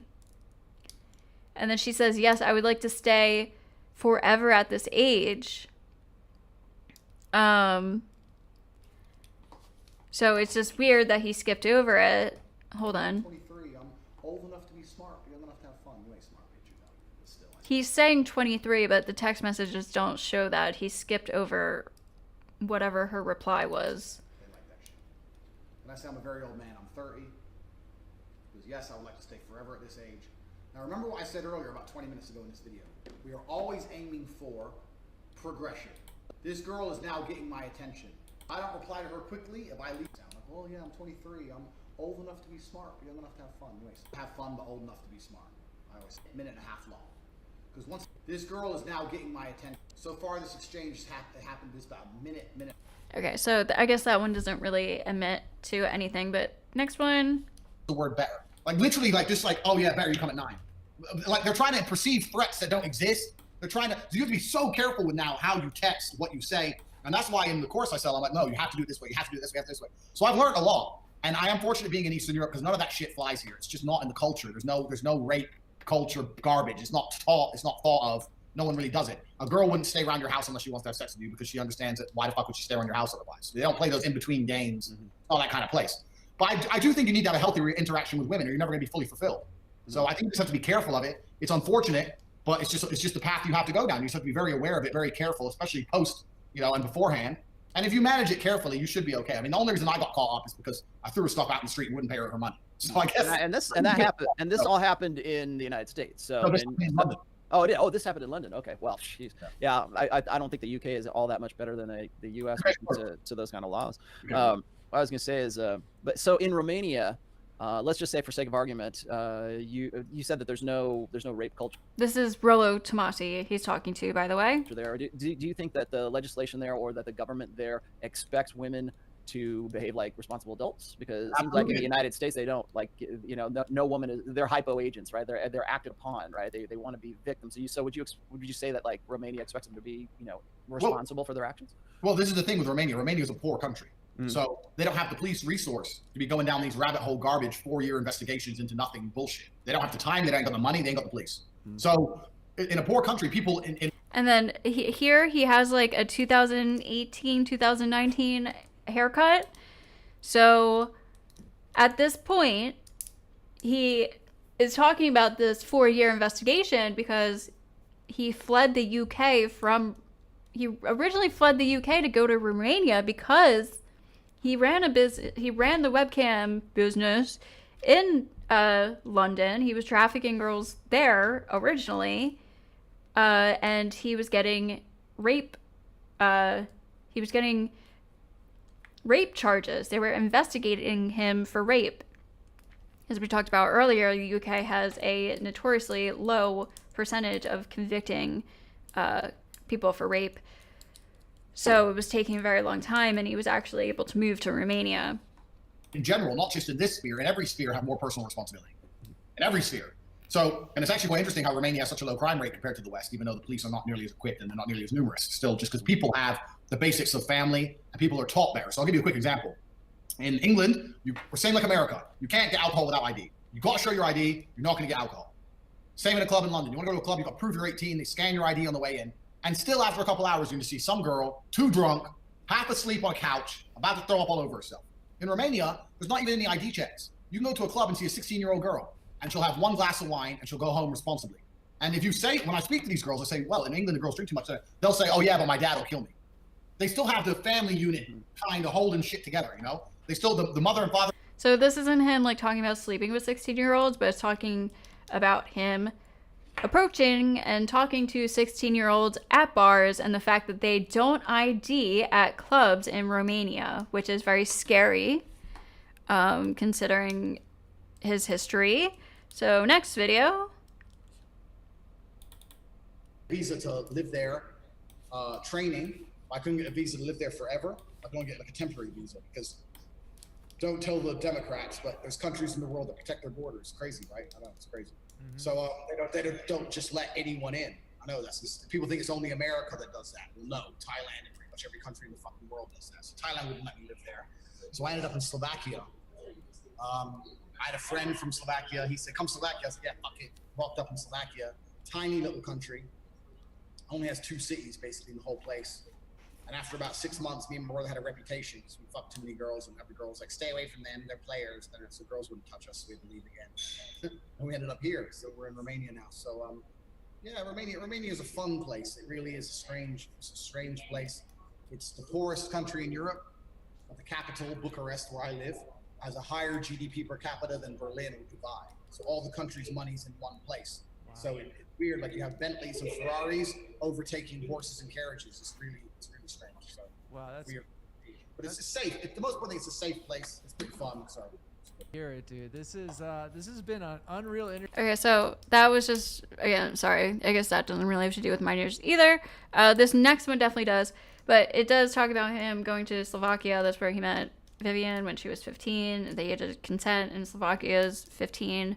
And he talked about how he basically got ran out by all the fathers, all the men who were mad at them fucking, at Andrew and Tristan fucking their daughters. So it's concerning. All right, this one though. They'll be absorbed by certain people, and you don't have to add this whole layer of lies on top. But there's a whole bunch of dudes out there which, yeah, are just pure lying. Yeah, I think they're kind of dumb. Like Rollo's more intelligent than that. He's not, as much as I don't get along with him, I don't think he's stupid. Yeah. Presidential. You gotta be presidential. Yeah, I mean. You're not getting soft on me, are you? No, I'm not getting soft, but getting old? Are you 34 now? I'm 34. I'm an old man. Yeah, I mean, there's a lot going on in the manosphere. There's a lot of guys who I just think. Let me be politically correct, semi-politically correct. I think everybody should just genuinely be looking to be as honest as possible as individuals.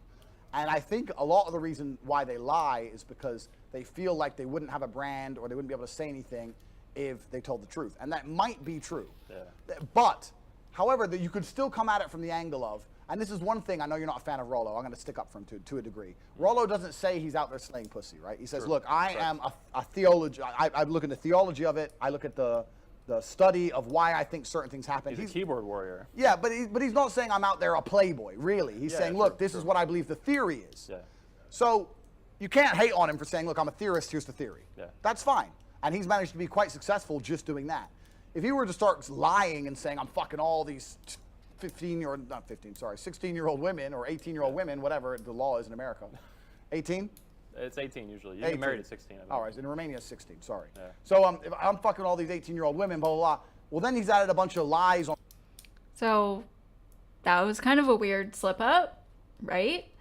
Lying about fucking 15-year-old women is what he called them.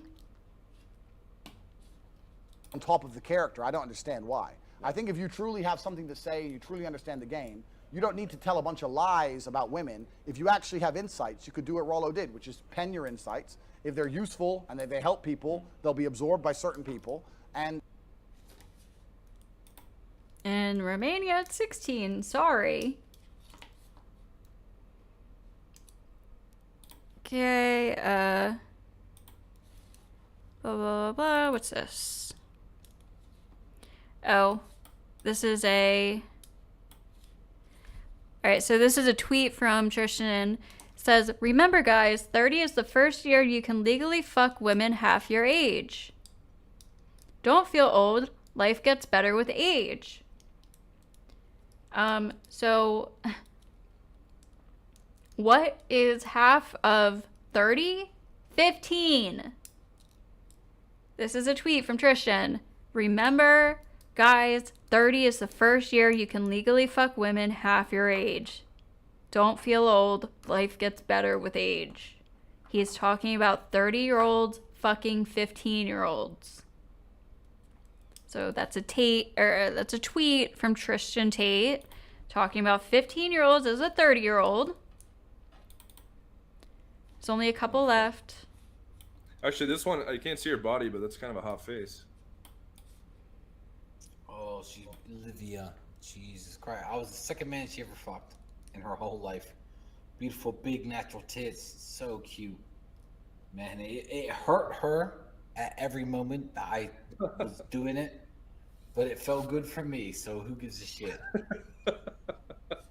Disgusting. That's gonna win over the ones that you lost during this podcast if they heard that Doesn't one. matter. Who gives a shit? We're good, man. You're killing me here, man. You're crucifying my reputation. Let's see. A lot of these are mostly Eastern European chicks, right? Well, I live in Eastern Europe, so that would make sense. Wouldn't it? I do live I didn't here. show this one yet, did I? Ooh, Sorina. Jesus Christ. If you have any questions about her, Google, what's her fucking name?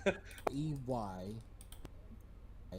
Pussy in her ass in her mouth. Every moment she was not working on webcam. She did not work for me. She worked for another webcam studio. That's it. 2 A's. But Aubrey Nova, yeah. Nova, that's it. 2 A's. Okay, hold on. So that was just... what's this? Alright, so this was part of the case. Trafficking in minors under Article 211, Paragraph 1 and 2, Letter A of the Criminal Code in relation to Article 210, Paragraph 1, Lit B of the Criminal Code, for which criminal proceedings in rem were ordered by the order of the prosecutor of the DCOT, St. Galati, dated something 2021, consisting in the fact that on this date, 2021, the police organization of the Bucharest County, Bucharest something, were notified about the fact that during 2020, the minor, whose name is redacted, was recruited by the method lover boy by the defendant Tristan Tate for the purpose of exploitation by determining the practice prostitution. Hold on, so let me actually show this on screen. Because it's an image, I can actually show this.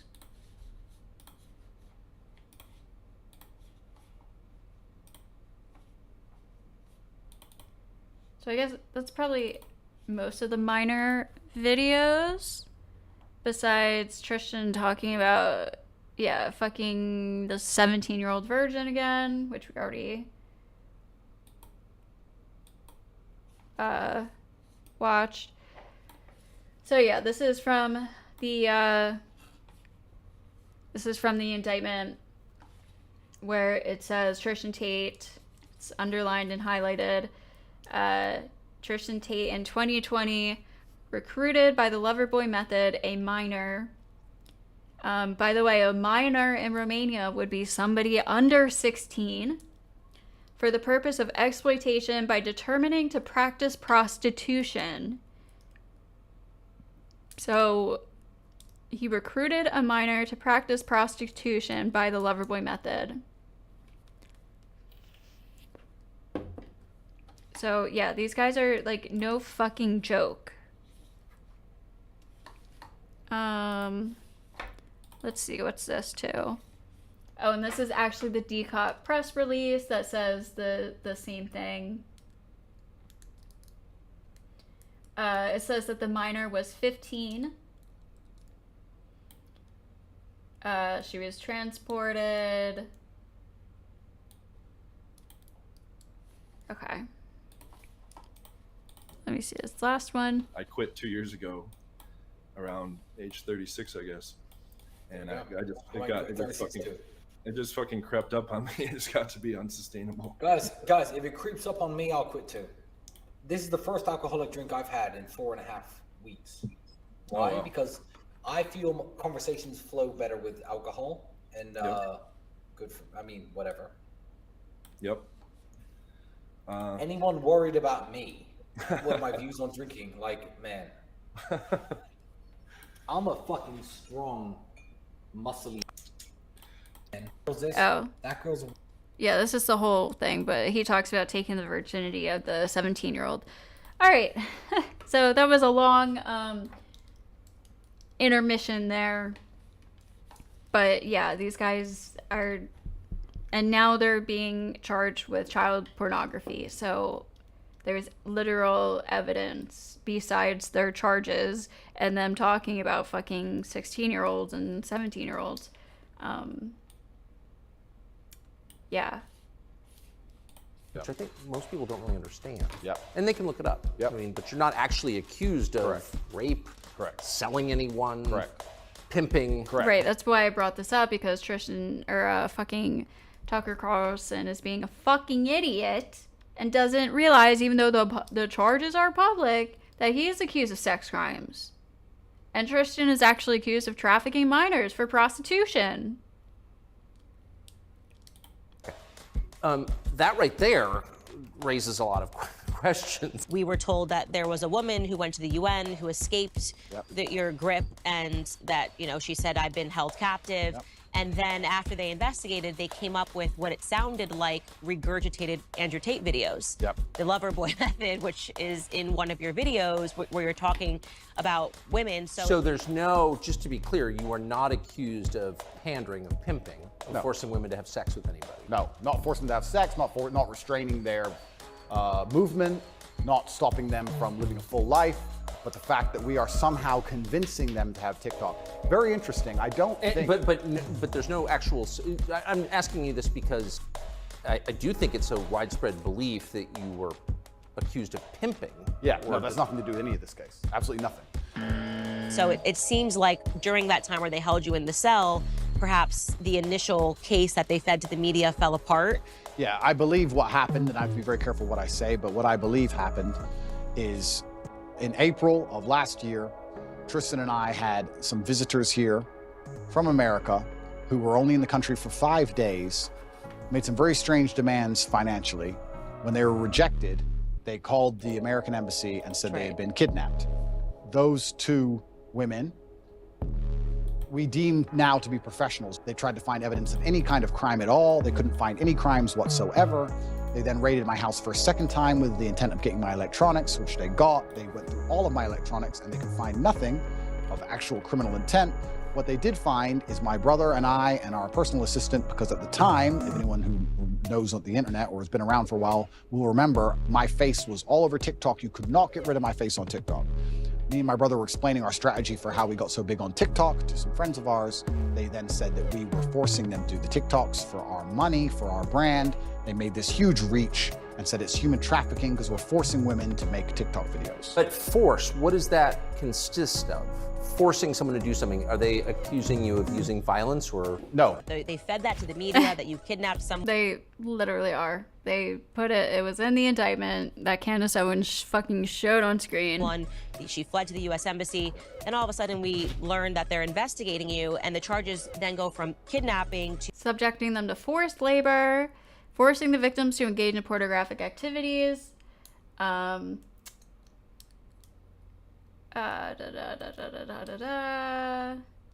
invoking by exercising physical violence, psychological coercion resulting from actions of intimidation, surveillance, and control, and invoking false debts.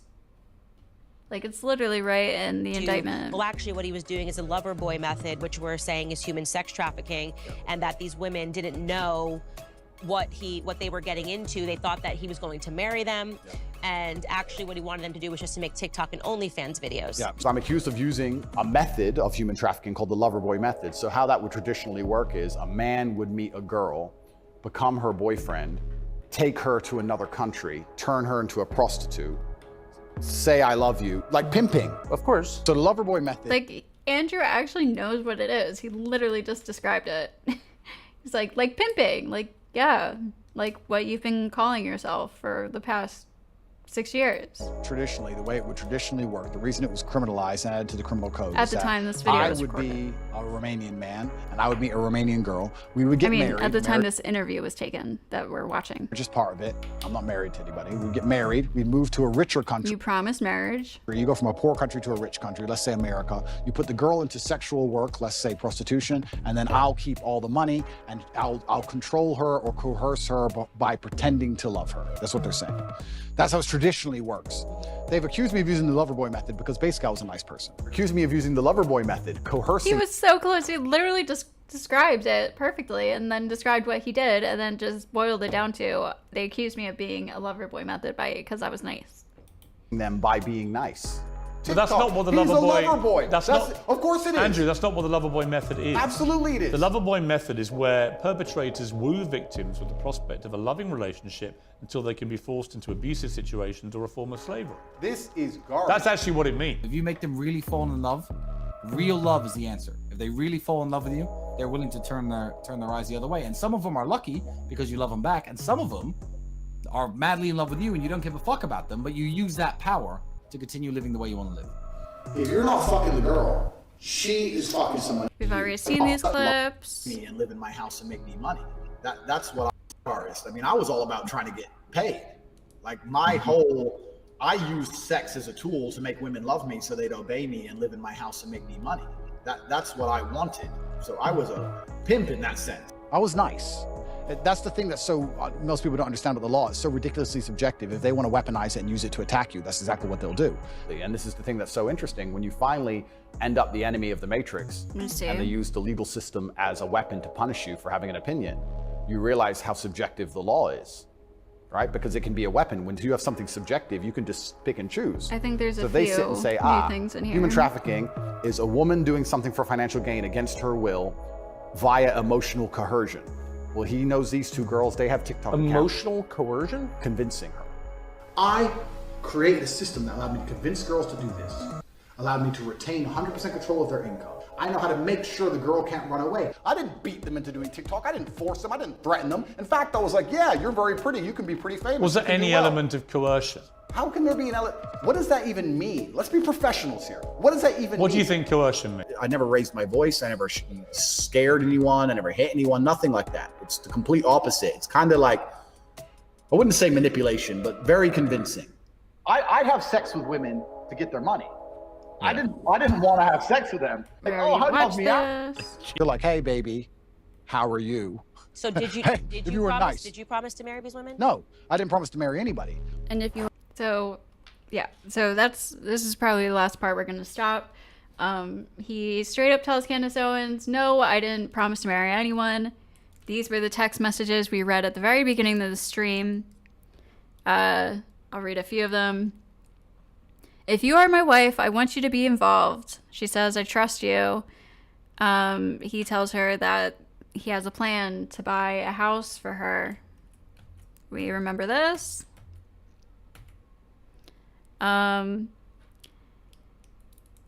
So she says, so it's a house for me or the girls? And he says, actually, it's for me, but that means us because you are my wife for always. Don't spoil it. And then here's another message from Andrew. Girls don't go to town alone when they are married.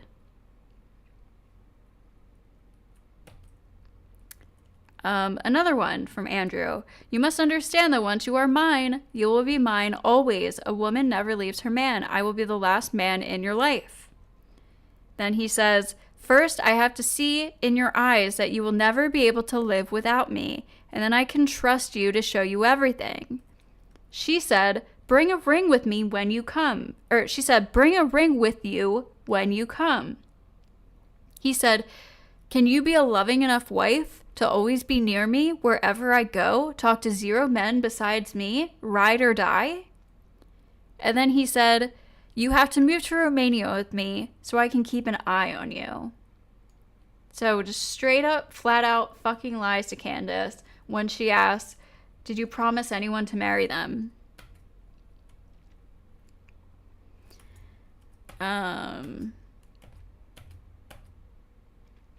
Here's another one.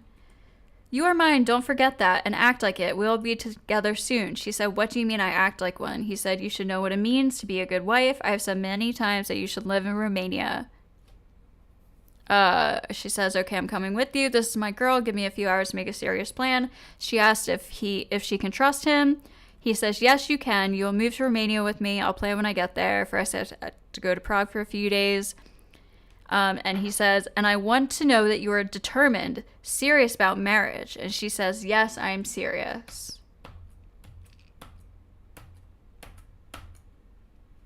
On the internet of you talking about the lover boy method. So we'll take a... Yeah, we watched this. Your relationships and how it affects your dating life. Very careful how I answer this question. To do things they didn't want to do. Yes. Yeah, so that's basically everything. I'm going to stop here because I'm really hungry. It's also my birthday night, so... All right, well, that was a lot. There was a lot of negativity for my birthday. Also, my family's calling me, so my friends and family are calling me, so I should call them back. Yeah, so I hope I was able to show some people some new information about the Tates. Some evidence that they haven't seen before. And just proving that I was right all along. Because if you go through the comments from those videos, most of the people are like, no, they're not sex traffickers, no, blah, blah, blah, blah, blah.